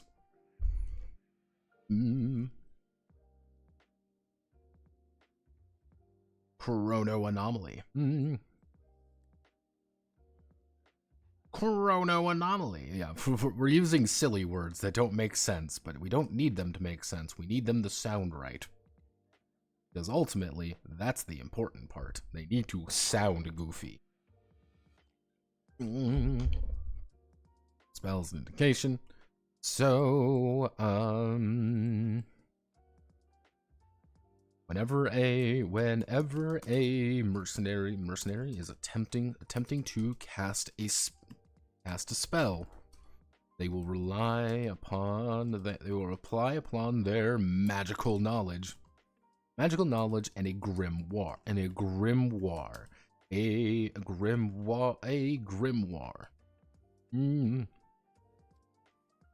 In their possession, this grimoire holds all of the essence of their spells and abilities, essence of their spells, gestures, and glyphs for quick access. Disabling a magician is as easy as stealing their grimoire. Disabling a magician is as easy as stealing their grimoire. Not to say they haven't made copies. Not to say they haven't made copies, of course. Each grimoire can hold a total of 2 spells. 2 gestures, and 2 glyphs. If the magician wants to switch out their grimoires, they would be drawing new weapon. So that's kind of the idea, is like, hey, your grimoire only has a certain number of spells in it. In its entirety, a grimoire will have, if I'm doing my math correctly, so that would be a full grimoire would be 2 times 2 times 2, so that would be, or it would effectively be 8 spells that you have access to, which is quite a few. But if you don't have a spell for it, you can't do anything with it. Like, if you like damn, I can't. Wants to switch out their grimoire, they would be drawing a new weapon. What about the witch gun? There is technically a witch gun. Solid. There is technically, and the witch gun is the technically it's called the trick rifle, with the gimmick being it has an elemental effect on it. That's really it. If you want to slap time on a weapon, it's also possible. That's the best way to disable magicians, actually, is shoot them with a time weapon, because then they can't use magic. Because the dangerous part with magicians is not the fact that they can cast spells, it's the fact that they can cast a variety of spells very easily. And if you don't know what their spells are, you don't know what they're going to be using.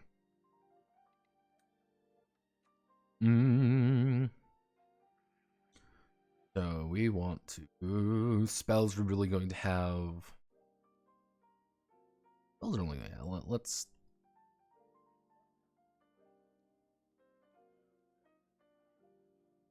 It's a lot of, well, I guess we need to guess what they're going to be using, and that could be kind of interesting for a, we want to do a spell, a tax, spell, tax, description. My life here a little bit. So, spells. Spells form the foundation of a magician's ability to manifest power in our world. It is the basis of augmenting any ability. Any ability is the basis of all spells. It is the basis of all magic and must be selected when casting a spell. Each spell will do something. Will do something different as its primary effect. But they all have a tax. The tax is the amount of tax is the amount of actually the tax is the amount of damage a magician risks by casting the spell. Every SL rolled with this tax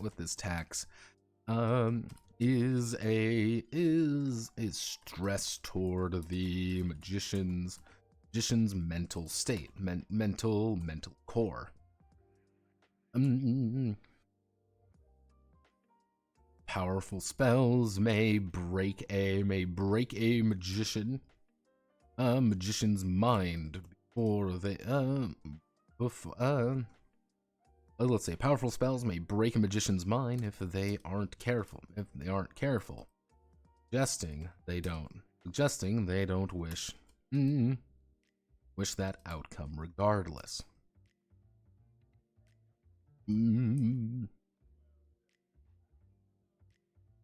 Magician's mental core spell. Okay, so basic spell, I think we're going to call it darts. These are going to be, you're going to get a lot of little things. That's the idea. This is an attack spell. Heal. I want to say a ball. Let's see. What other spells can we think of? Augmentation.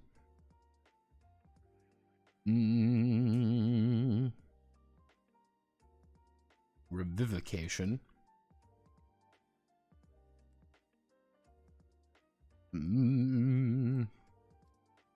Darts, we're throwing out a bunch of little things at you. That's the entire idea. I'm throwing a bunch of little things to hit multiple people. Healing, I'm going for the direct option of I want to increase your cores. I want to help you. Throwing a ball is an area attack. Augmentation is I am changing something. I am changing the battlefield. I am changing an object into something else. Revivification is you're giving sentience to something. You are pretty much animating something. I call it, I call it animation. Animation. What else would we deal with? This would be beam.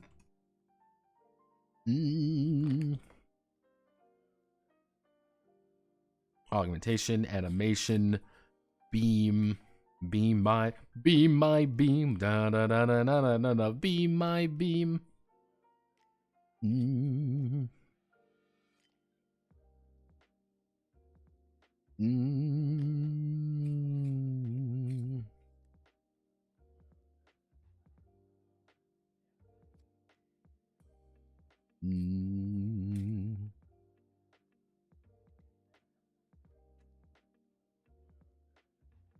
How do I want to?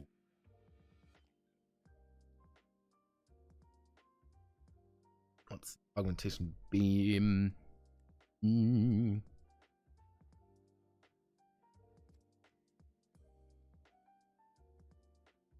Fist, kind of like that. So that's kind of like your melee attack. Beam is going to be your far range attack. Ball is going to be your area attack. Darts are going to be little things. Heals about recovery. Augmentation is about changing. Animation is animating.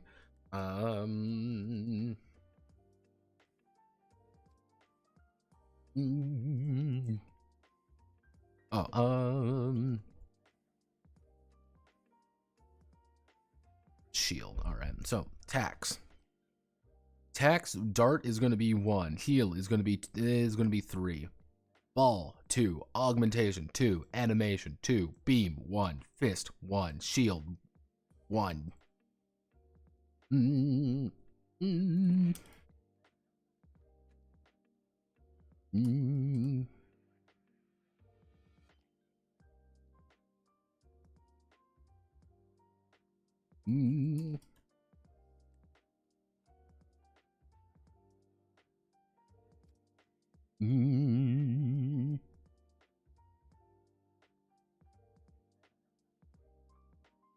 Mm.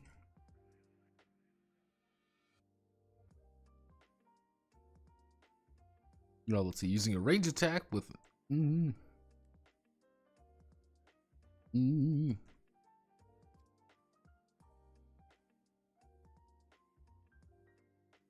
Mm. Let's see. The magician throws out a set of magical darts and a number of enemies. Using a range attack with 0 plus SL damage with the automatic tag.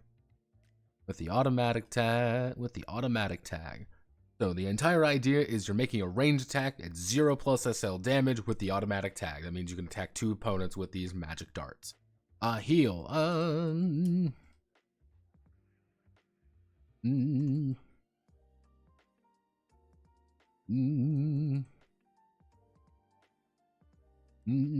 With soothing vapors.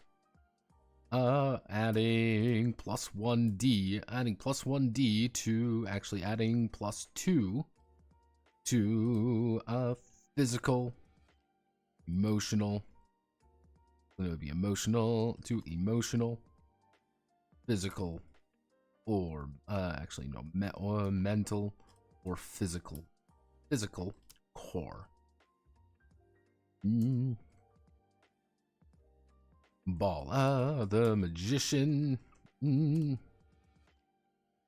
arcs their throw and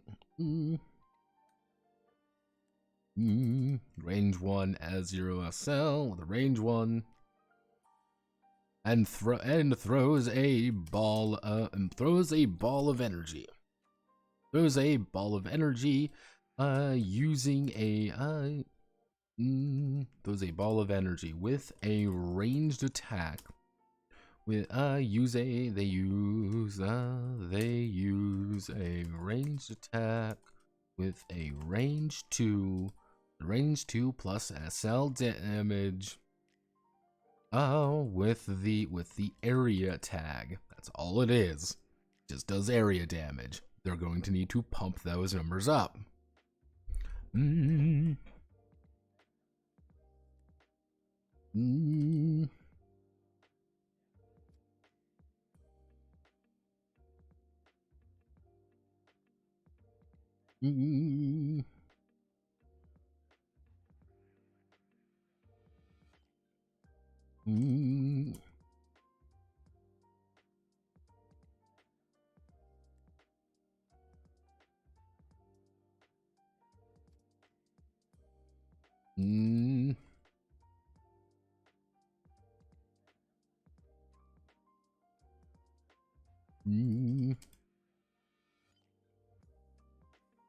Find their service and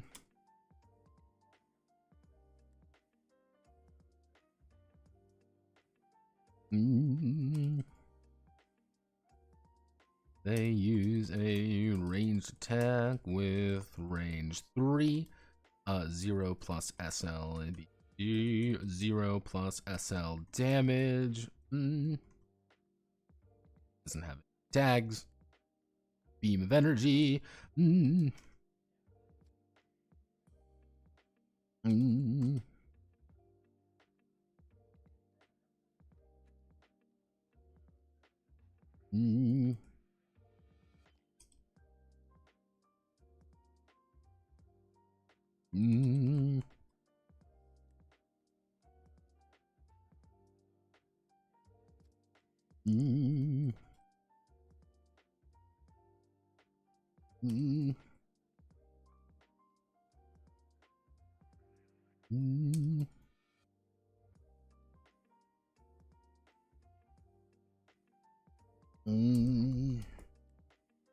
increased their defense by 1. Yep.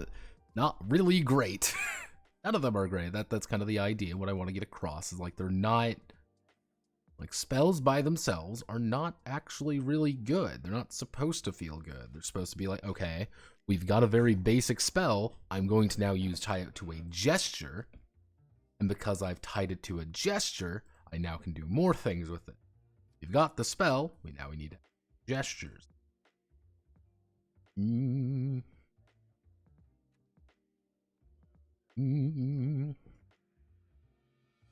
A gesture is the next step of using a spell. I could probably add more, but I need to think about it a little bit.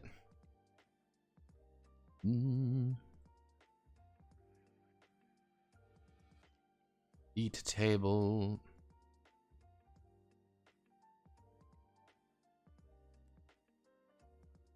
Ooh.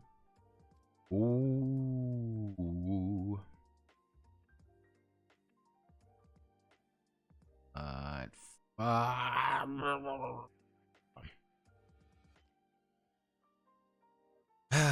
always hate it when this happens.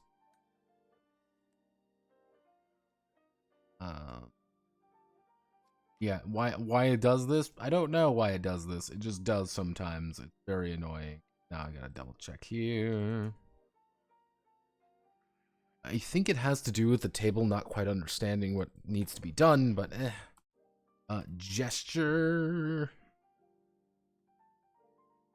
So, gesture is the next step of using a spell.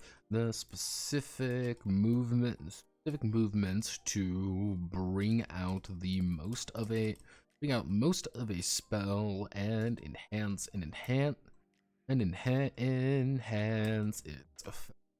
its effects. Gestures are obvious, however. Well, which makes it more complicated. Which makes it more complicated when attempting to protect them, when attempting to remain hidden or subtle. If the magician chooses not to use a gesture, they can effectively whisper the spell without drawing any attention to themselves.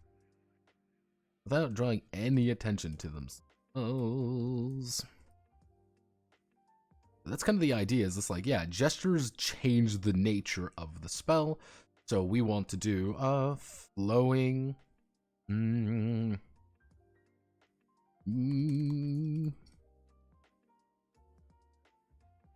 range by 1.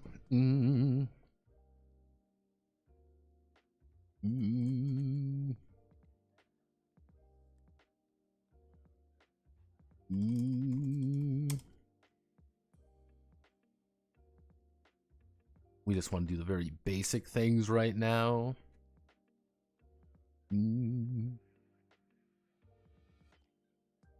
Okay. So. Okay, let's just do flowing. This is going to increase range by 1. This is going to be empowering. Increase base damage by 1. We're going to add in soothing. Increase heal by +1d.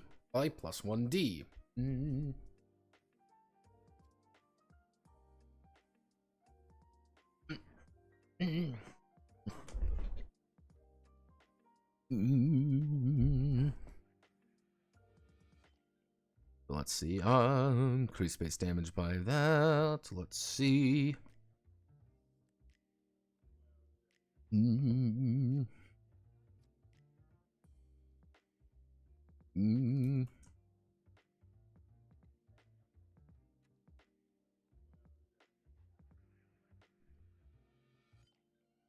Yeah, so now, let's see.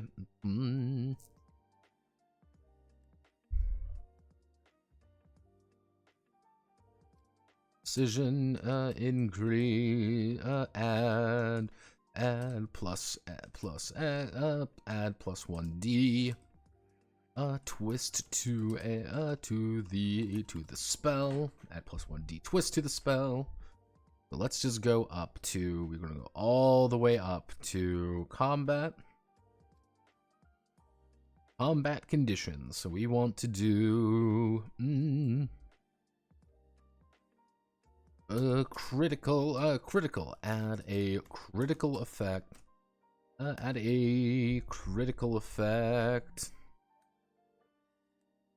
Add a critical effect. Actually, we'll make this. No. Mm, mm, mm. And actually, I know we'll do emotat, mentat, target mental core, and this is going to be target emotional core. Going to let's.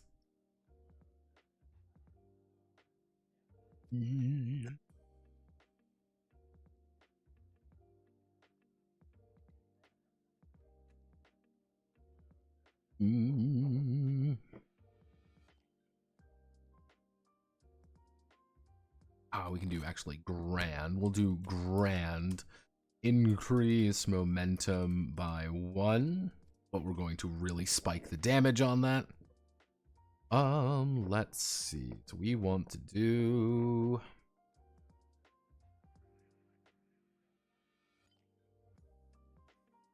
down here. We've got our critical confects.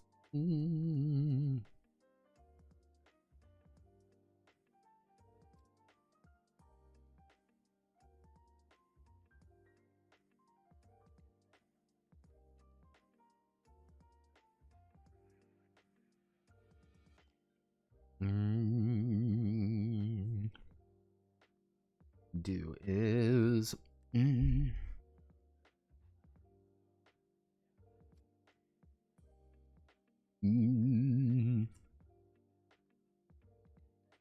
actually this would be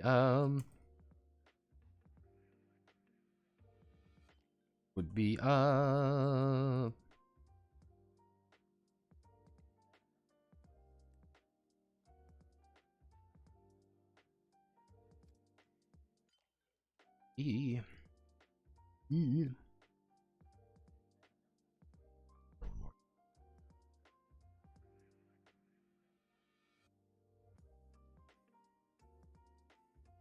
No, we can add tags. Tags would be a good idea. Tags.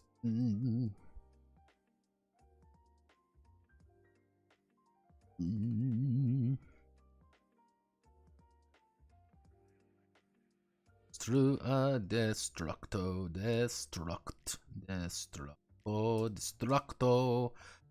Add the anti-vehicle. Add the anti-vehicle tag, so you're actually gonna do full damage against that.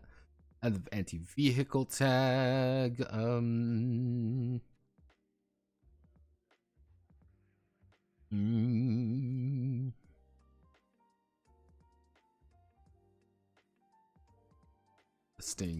Twisting would be add the defensive tag. Add the defensive tag when actually.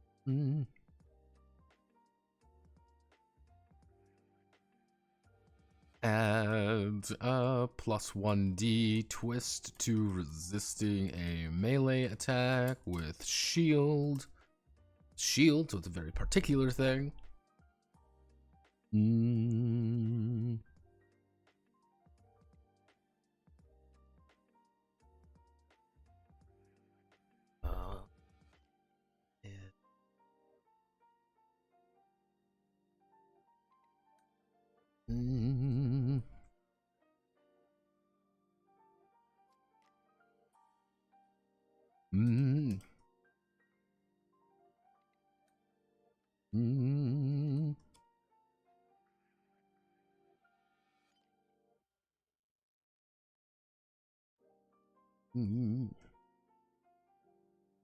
Becomes a small object.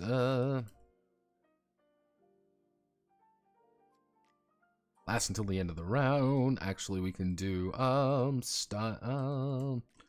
grounding, lad, grounding. Sorry if I'm not responding to you people. I am literally just summoning lasts last +1 rounds.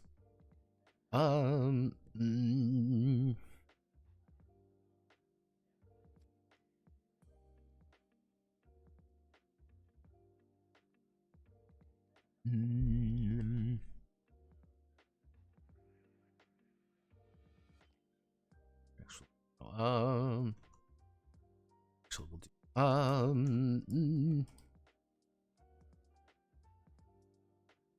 smithing. Summon a weapon. Allow the use of summoning a one-hand, main hand, two-hand melee weapon to the when using summoning.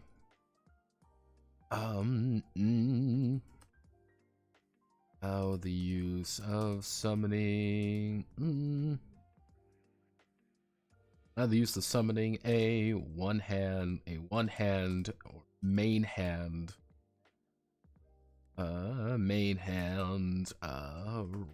weapon. So you have to have the gunsmithing ability, and you're trading out things to actually summon some basic gun.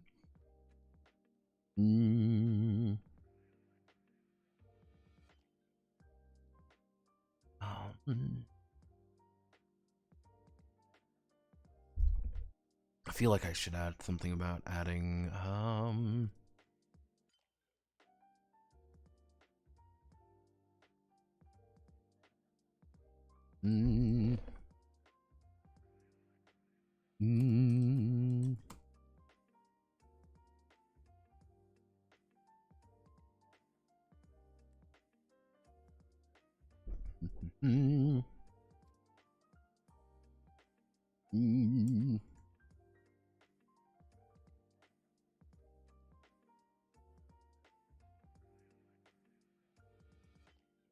glory tag to the spell.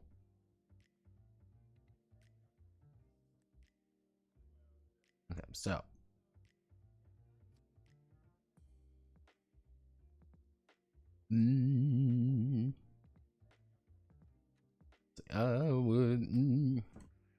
however, the tax may be applied as many times. However, when selecting a gesture, when selecting a gesture, the magician may choose to perform it up to 3 times, increasing the effect each time. Some gestures are time consuming. Some gestures are difficult. Some gestures are consuming, meaning that they require that they cannot be used. And so we do this. What we can do here, we add one to the right, and this is going to be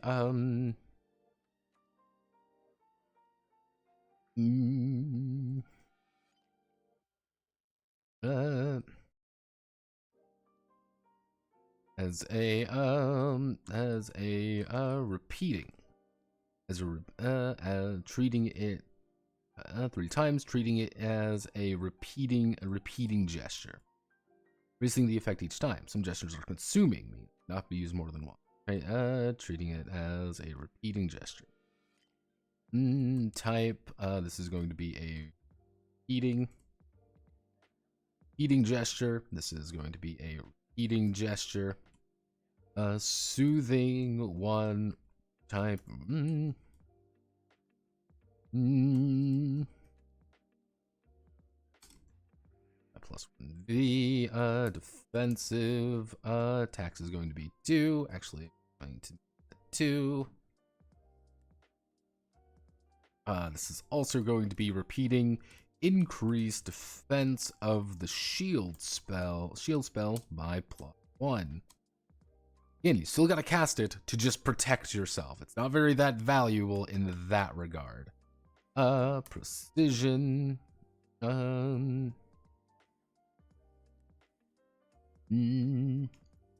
1d twist to the to casting the spell. So yeah, it's pretty easy to just say precision. You know, you just say that emotat 2 consuming, target the emotional core of the end of the target. Mentat 2 consuming, target the mental core of the target. Grand, this is going to be 3. This is going to be consuming, increase the momentum of the combat by 1. Destructo 2, consuming, add the anti-vehicle tag to any combat spell, to any damaging spell.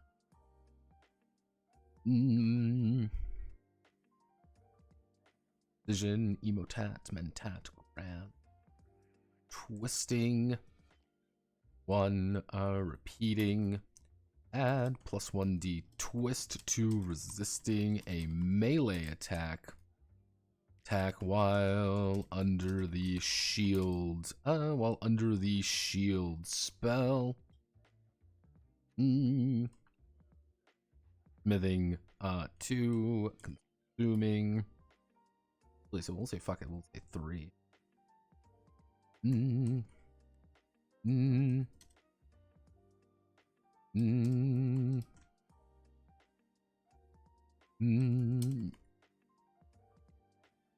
Upon any melee weapon.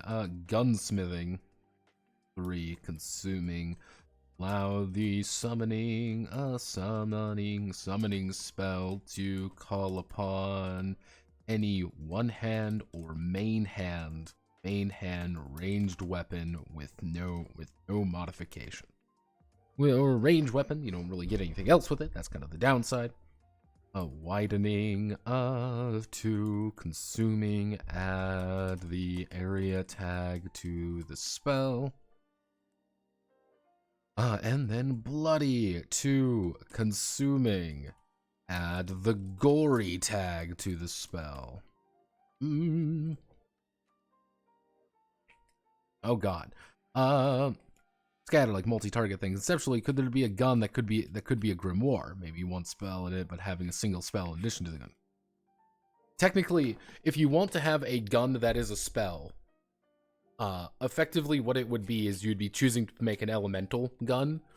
If you want to be like, this is a grimoire that is a gun, then yeah, that could be a fun magic item. Nothing is really preventing you from doing that. Because the thing is, grimoires are very vague. They're just things that people have written down. So it's like, oh no, how does this guy cast without a grimoire? And then you just see his fucking gun has an inscription on it. He's like, that son of a bitch carved his fucking grimoire into a gun. That literal, actual psychopath. It's just like, oh, that dude's a dick. Or, hey, this guy has carved his spellbook into his skin. He is a lunatic. He is an absolute loon. But once it's inscribed, you can't change it. But hey, that could be its own value. So it's like, you don't really need to be like, oh, I'm going to fire off a spell, really. Just choose an elemental weapon if you want that. But, let's see. Trying to think of, like, what else spells could do. Area tag, increase the range. We can increase the range. We can increase the damage. We can increase that.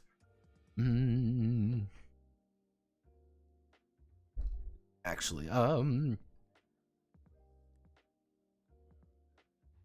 when casting, 1 plus X, consuming. The magician adds their second spell to the casting of this spell. Adding its tax to the treating its tax as X. So it's kind of like, hey, you have beam and shield. You can cast both of those at once. You would cast a beam at someone, shoot a beam at a target. You're going to make a range attack, but you're also going to protect yourself with a shield at the same time. Or hey, you've got darts and ball. Yeah, you're going to use both of them at the same time against a target. You're literally going to shoot out a shit ton of darts that are going to explode on impact. Like, woohoo, dart time. And yeah, you can really fuck someone's day up there because you're making two separate attacks effectively.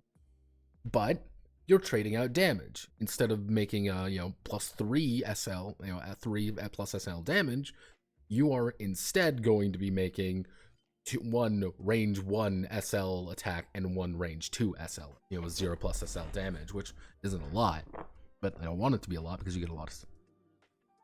Oh, wow, we finally got a Manly. Hello, Manly. Picturing having a shield in hell. I'm picturing having a shield or healing spell carved into your gun. Sounds neat to me. Yeah, it's... Again, you just play Persona 3 every now and again, being like, haha, you don't understand. I was always healing, and then you shoot yourself in the head. Everyone's like, oh my god, he's just like, healing spell, motherfuckers. Like, I can't believe he could do this to us. How could this bastard do this? It was always a Persona 3 reference. Let's see, actually... Sort table, sort ascending. So we've got all of that. So now we go into glyphs. Going to select this and god fucking it. Usually this works. Usually it works, he says.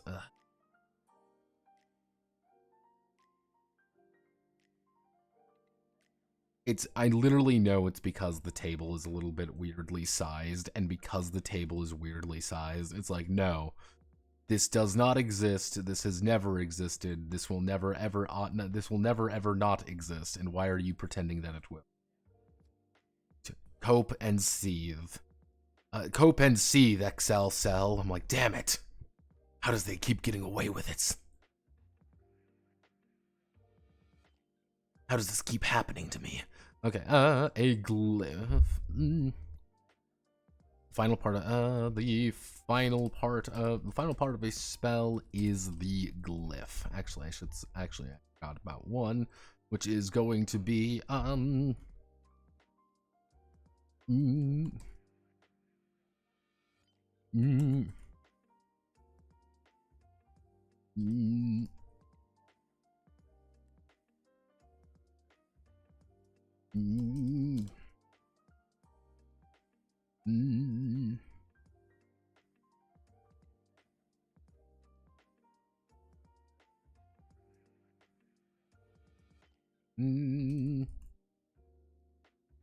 we go.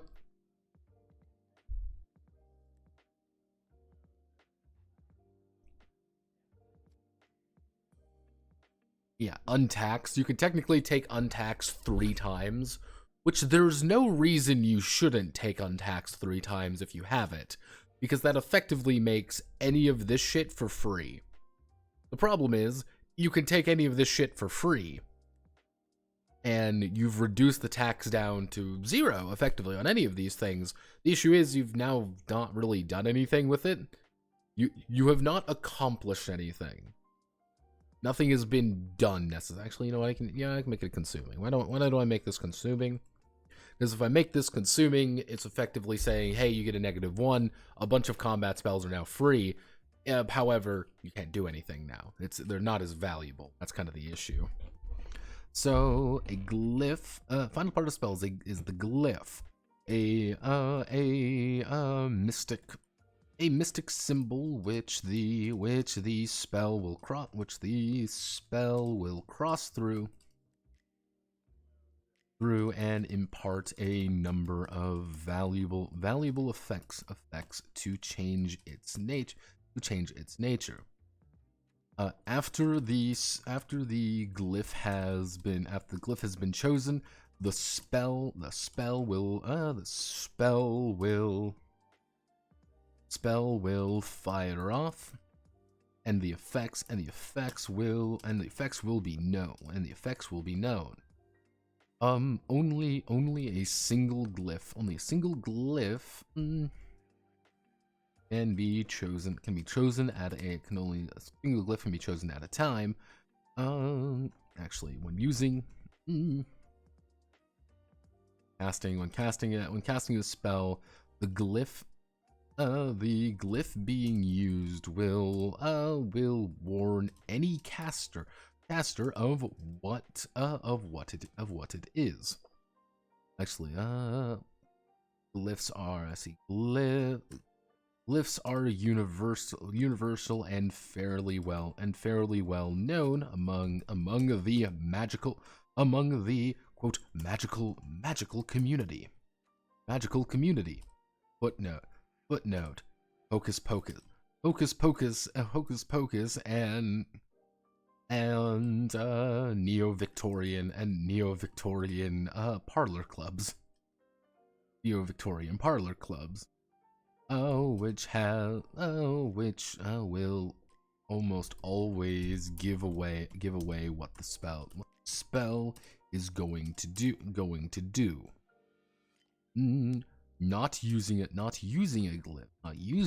glyph assists the will keep its effects hidden. Keep its effects hidden until it hits. Generally speaking, like, there's no reason to not use a glyph, really. The only issue with is, hey, you use a glyph, everyone and their fucking mother is gonna know what you're doing. Hey, he has a fire glyph, get him. Hey, he has this, get him. Like, you can't really hide the fact of whatever you're using. That's kind of one of the downsides of it. You have now revealed one of your two glyphs that you have. If you even have two glyphs. You might only have one. You've revealed it.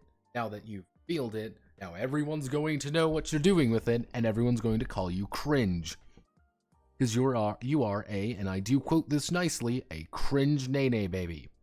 If you use the wrong glyph in the wrong situation. You can quote notepad on that. If you use the wrong glyph, you are a cringe nene baby. Which is just a fun word to say, and that's why I say it as often as I do, because it's funny. Because you may not realize it, but I'm actually a 10-year-old boy. I am actually a goober. I'm just a silly clown. I know nothing. I know nothing. Doesn't even matter. Ooh. So.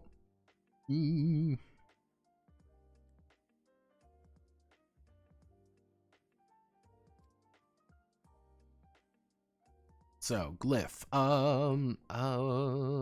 That would be. So, we're not going to add diesel. We're not going to add diesel. We're not going to add nuclear. We're not going to add physical. We are not going to add. Yes, we don't need to add any of those three immediately. Those are going to be removed. Those are more natural. Quote, natural. So we want to add the glyph of cold. Cryomatic.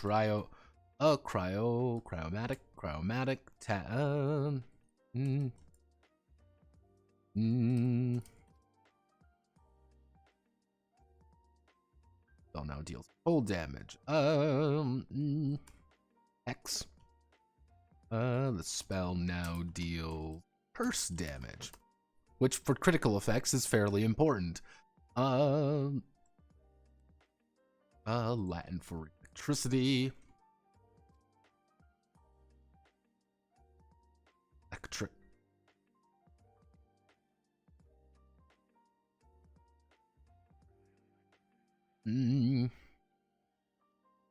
Spell now deals electro damage. Pyros. Spell now deals fire damage for all the bonuses that does. Necromatic.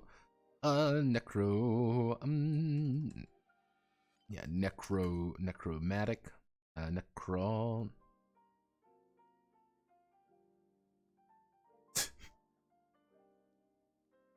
Chronica. The spell now deals necromantic damage. Psycho killer. Scion.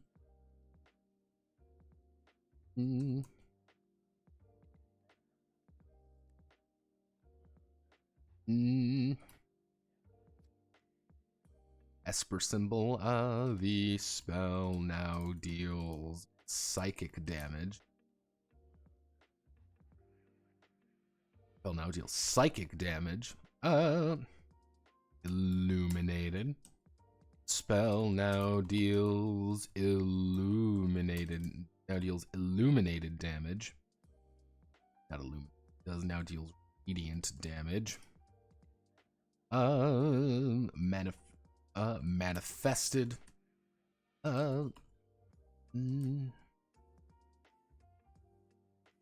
Actually, no. There's a Calica. That's a terrible name. The spell now deals physical damage.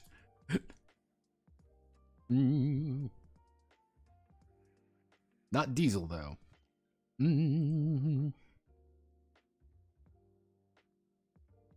So if we want to do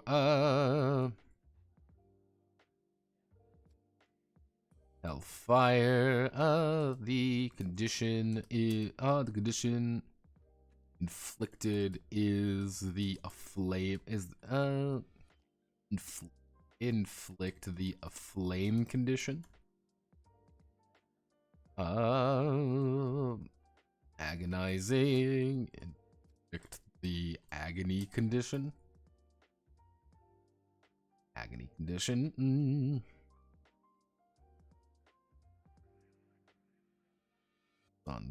Sanguine rain. Sanguine inflict the bleeding condition.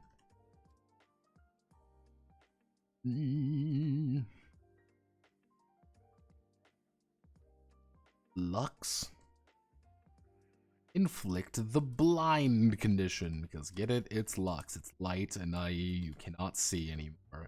Inflict the blind condition.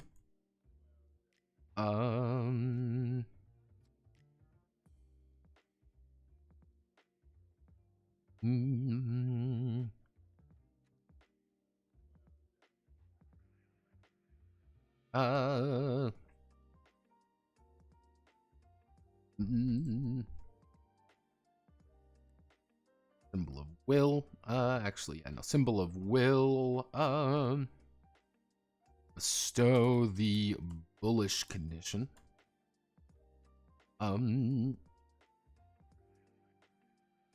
Distortion. The distorted condition.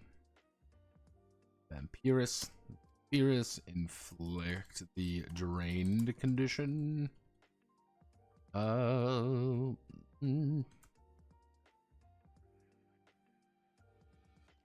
Yes, inflict the enfeebled condition.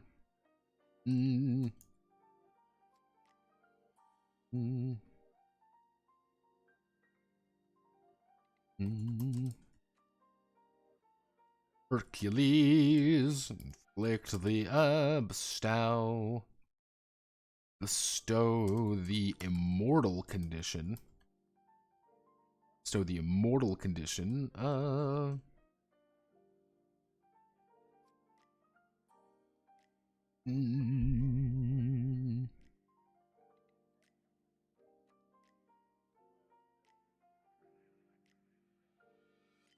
Empower.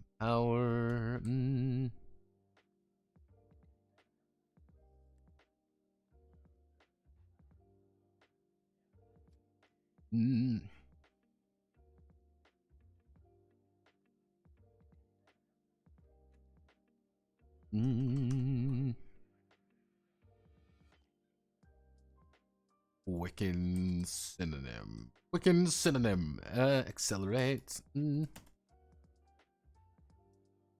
Accelerate. Bestow the quickened condition.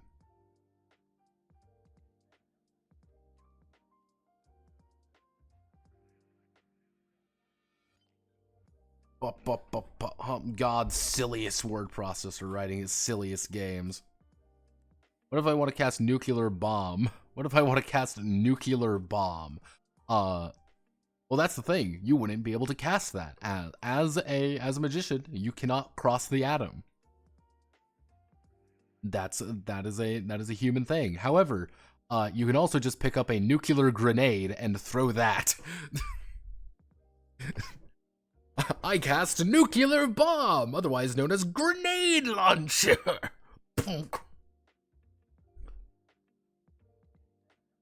Because the best way what I want a wizard to feel like in this game is I'm casting my magic spell to bestow upon my ally the quickened condition so he can move really fast. Okay, I've done that. I am now going to draw my revolver and shoot this man. I'm just gonna pop a motherfucker, being like, oh no. Like, I want a caster, like, I don't want it to be like, it's hard to make a dedicated caster in this game. But I don't want a dedicated caster. I want magic to feel really supplemental.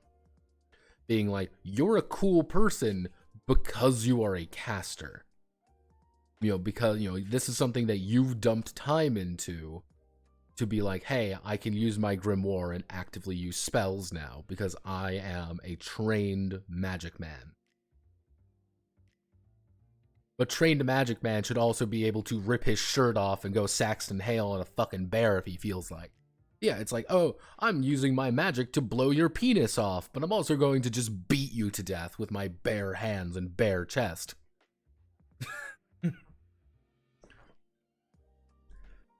Oh no, there's a wizard! What do we do with him? I don't know, shoot him in the fucking face with a gun. That's why a lot of these glyphs are like, just inflict conditions, give them abilities, give them things to allow them to do other things. Because, again, you remember, you get 2 of these per of your spell book, so you might end up with, you know, let's say you find a grimoire, and that grimoire gives you Pyros and Hellfire. That's going to change the nature of how you go about things. But if you have the Pyros and Distortion glyphs, that's changing a lot of things all of a sudden. That's like, oh, okay. Let's do, we've got Quickened.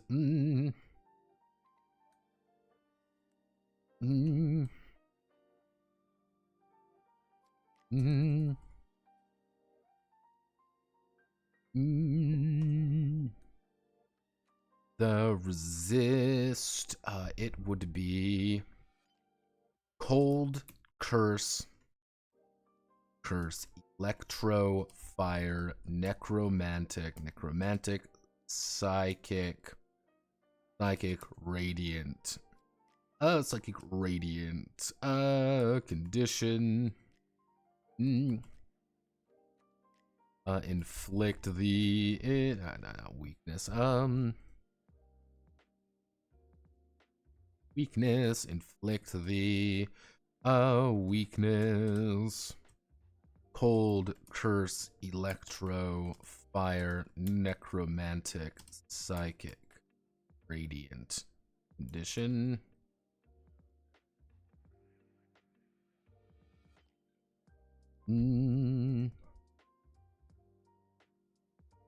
So you gotta make a call. You have to make a call. Like, what do we want to actually like give him?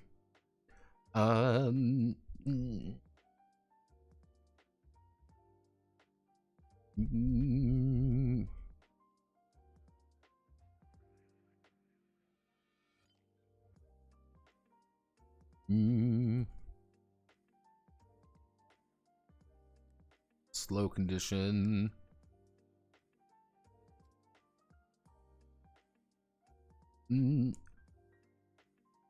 Forceful when if damage is recorded, inflict stunned and actually inflict prone. Inflict the prone and stunned stun condition on the target. You pretty much knock them on their fucking ass. Okay, so let me think of what else we can do to actually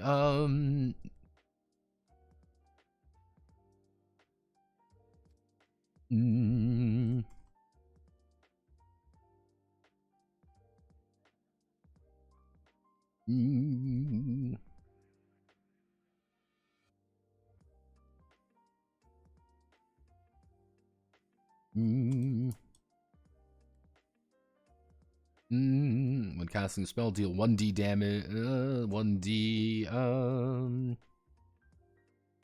physical damage to all combatants in the same zone as magician.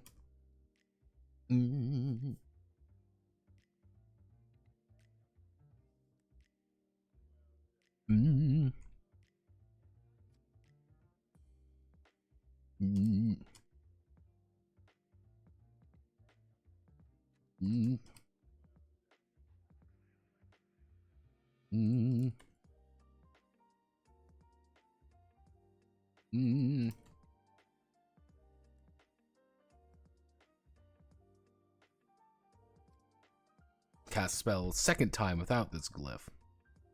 So that's the idea of death. You cast it effectively twice, but you're dealing damage to yourself. You deal 1d6 stress to all of your cores because it just sucks and you're eating away at yourself.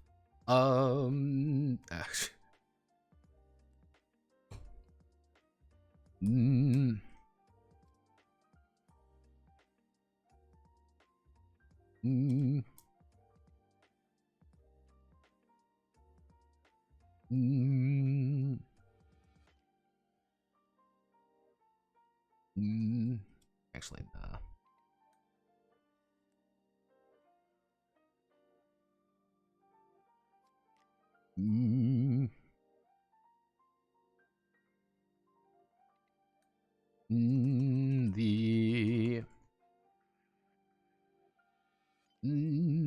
May forcefully move the target of this spell to any adjacent zone they are. Actually, they move this target of this spell one zone further away from them. Push, pull.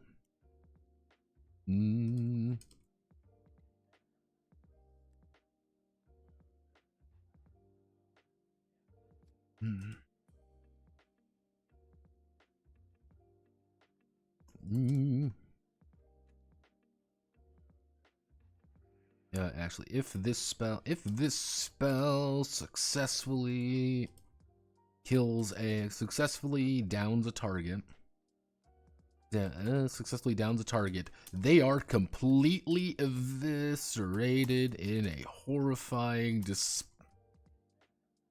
of gore. They are completely eviscerated in a horrifying display of gore. Gain +1 momentum.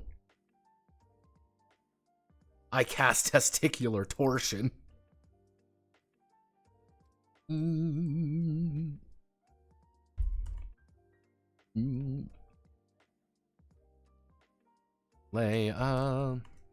spell does not fire off until the next round, or a specific condition is consistent. Let's see. Our specific condition is met. Target walks in X area. Target walks in X zone. Target attacks. Magician, etc.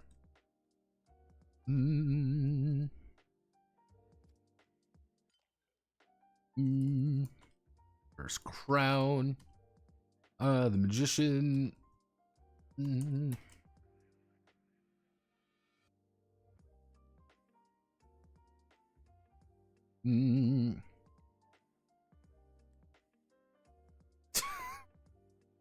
magician kills themselves casting the spell. Don't ever use the inverse crown spell. The glyph? That's a terrible glyph. You shouldn't take it. Why do you have it? Because you fucked with somebody. Let's see.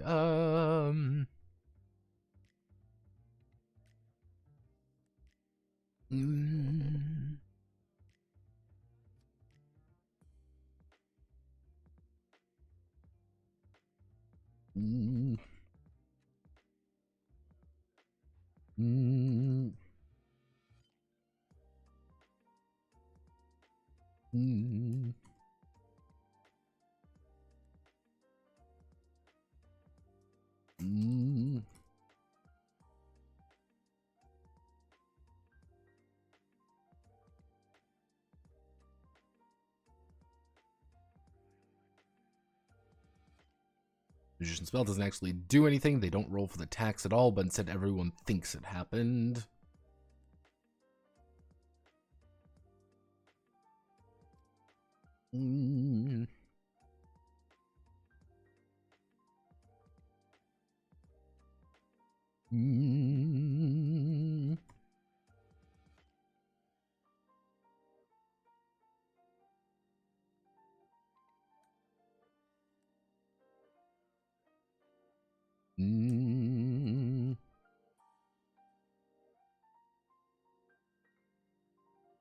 Let's see. The magician summoned object. Magician summoned object has a modification attached to it. Has a modification attached to it, changing its nature.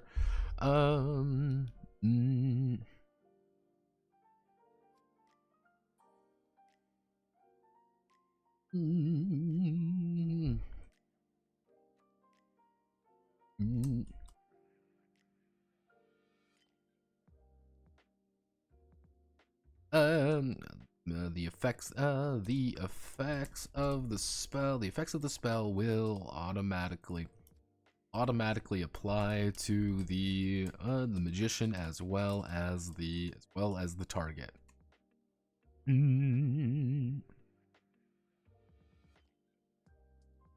Malicious.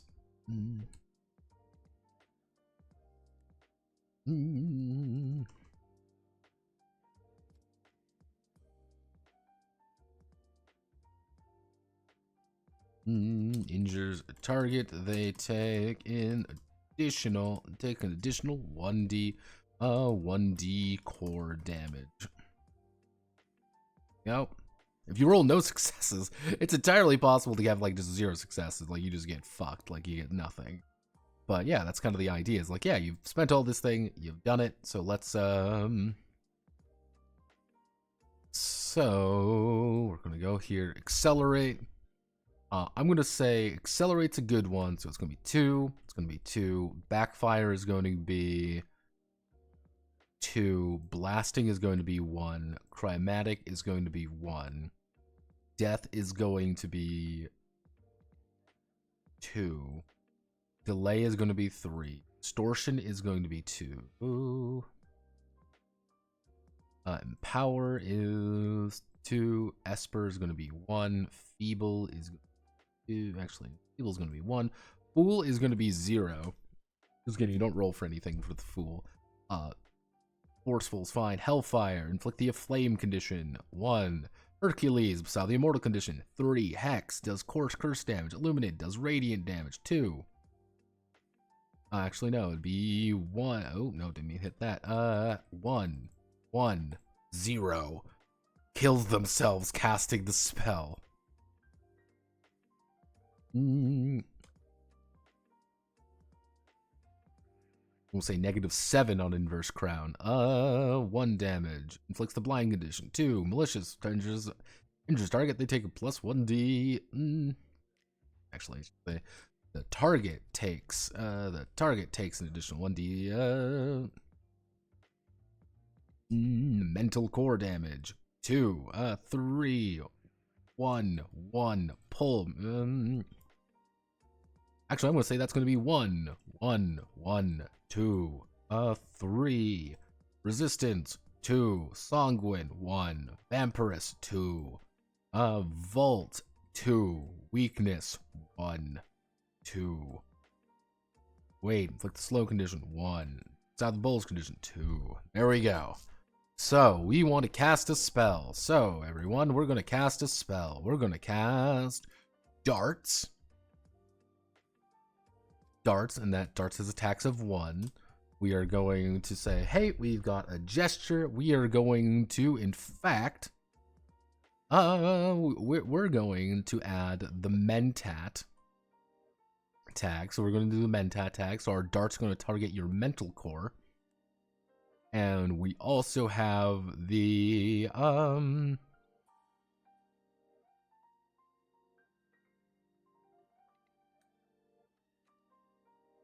let's say it would be the Lux. So for 2. So what we would do is, first things first, we're gonna roll for damage against ourselves. We're gonna take all our dice here, our attacks, we roll, and we took 1, 2, 3, 4 damage. We took 4 damage casting this spell, but we're going to roll. Let's say our magician, let's see, 1, 4, 5, let's say 6, 7. Let's say we're gonna roll 7. So we roll 1, 2. We did 2 damage. We did 2 damage, and since we can make a second target. 1, 2, 3, 4. Okay, we did 5 damage to one person and 2 damage to another, both psychic damage, and both of them are now inflicted with a blind condition. We took 5 damage doing it because we rolled really fucking badly, but we successfully blasted our way and did some things. So that is how spells work. So spells are vaguely functional. Because spells are now vaguely functional, we are in a great fucking place right now. Extra light. So we don't need to worry about any of that. So we just really have feats to worry about now. I cast Testicular Torsion. Yes. All right. Okay, so we have, I think, done what we wanted to do today. I think a lot of things got finished up. I think we're feeling pretty good. If we do a Notepad Must Die on,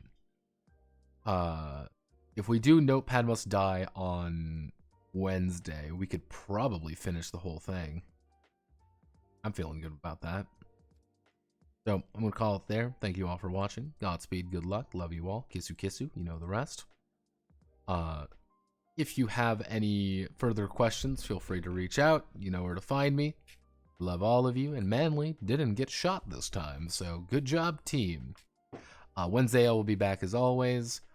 Tomorrow I'm going to be working on the ECU video. I don't think the ECU video is going to be very long. I could probably put it into a micro case. I kind of want to talk about it a little bit more. It's not going to be a very long video, I don't think.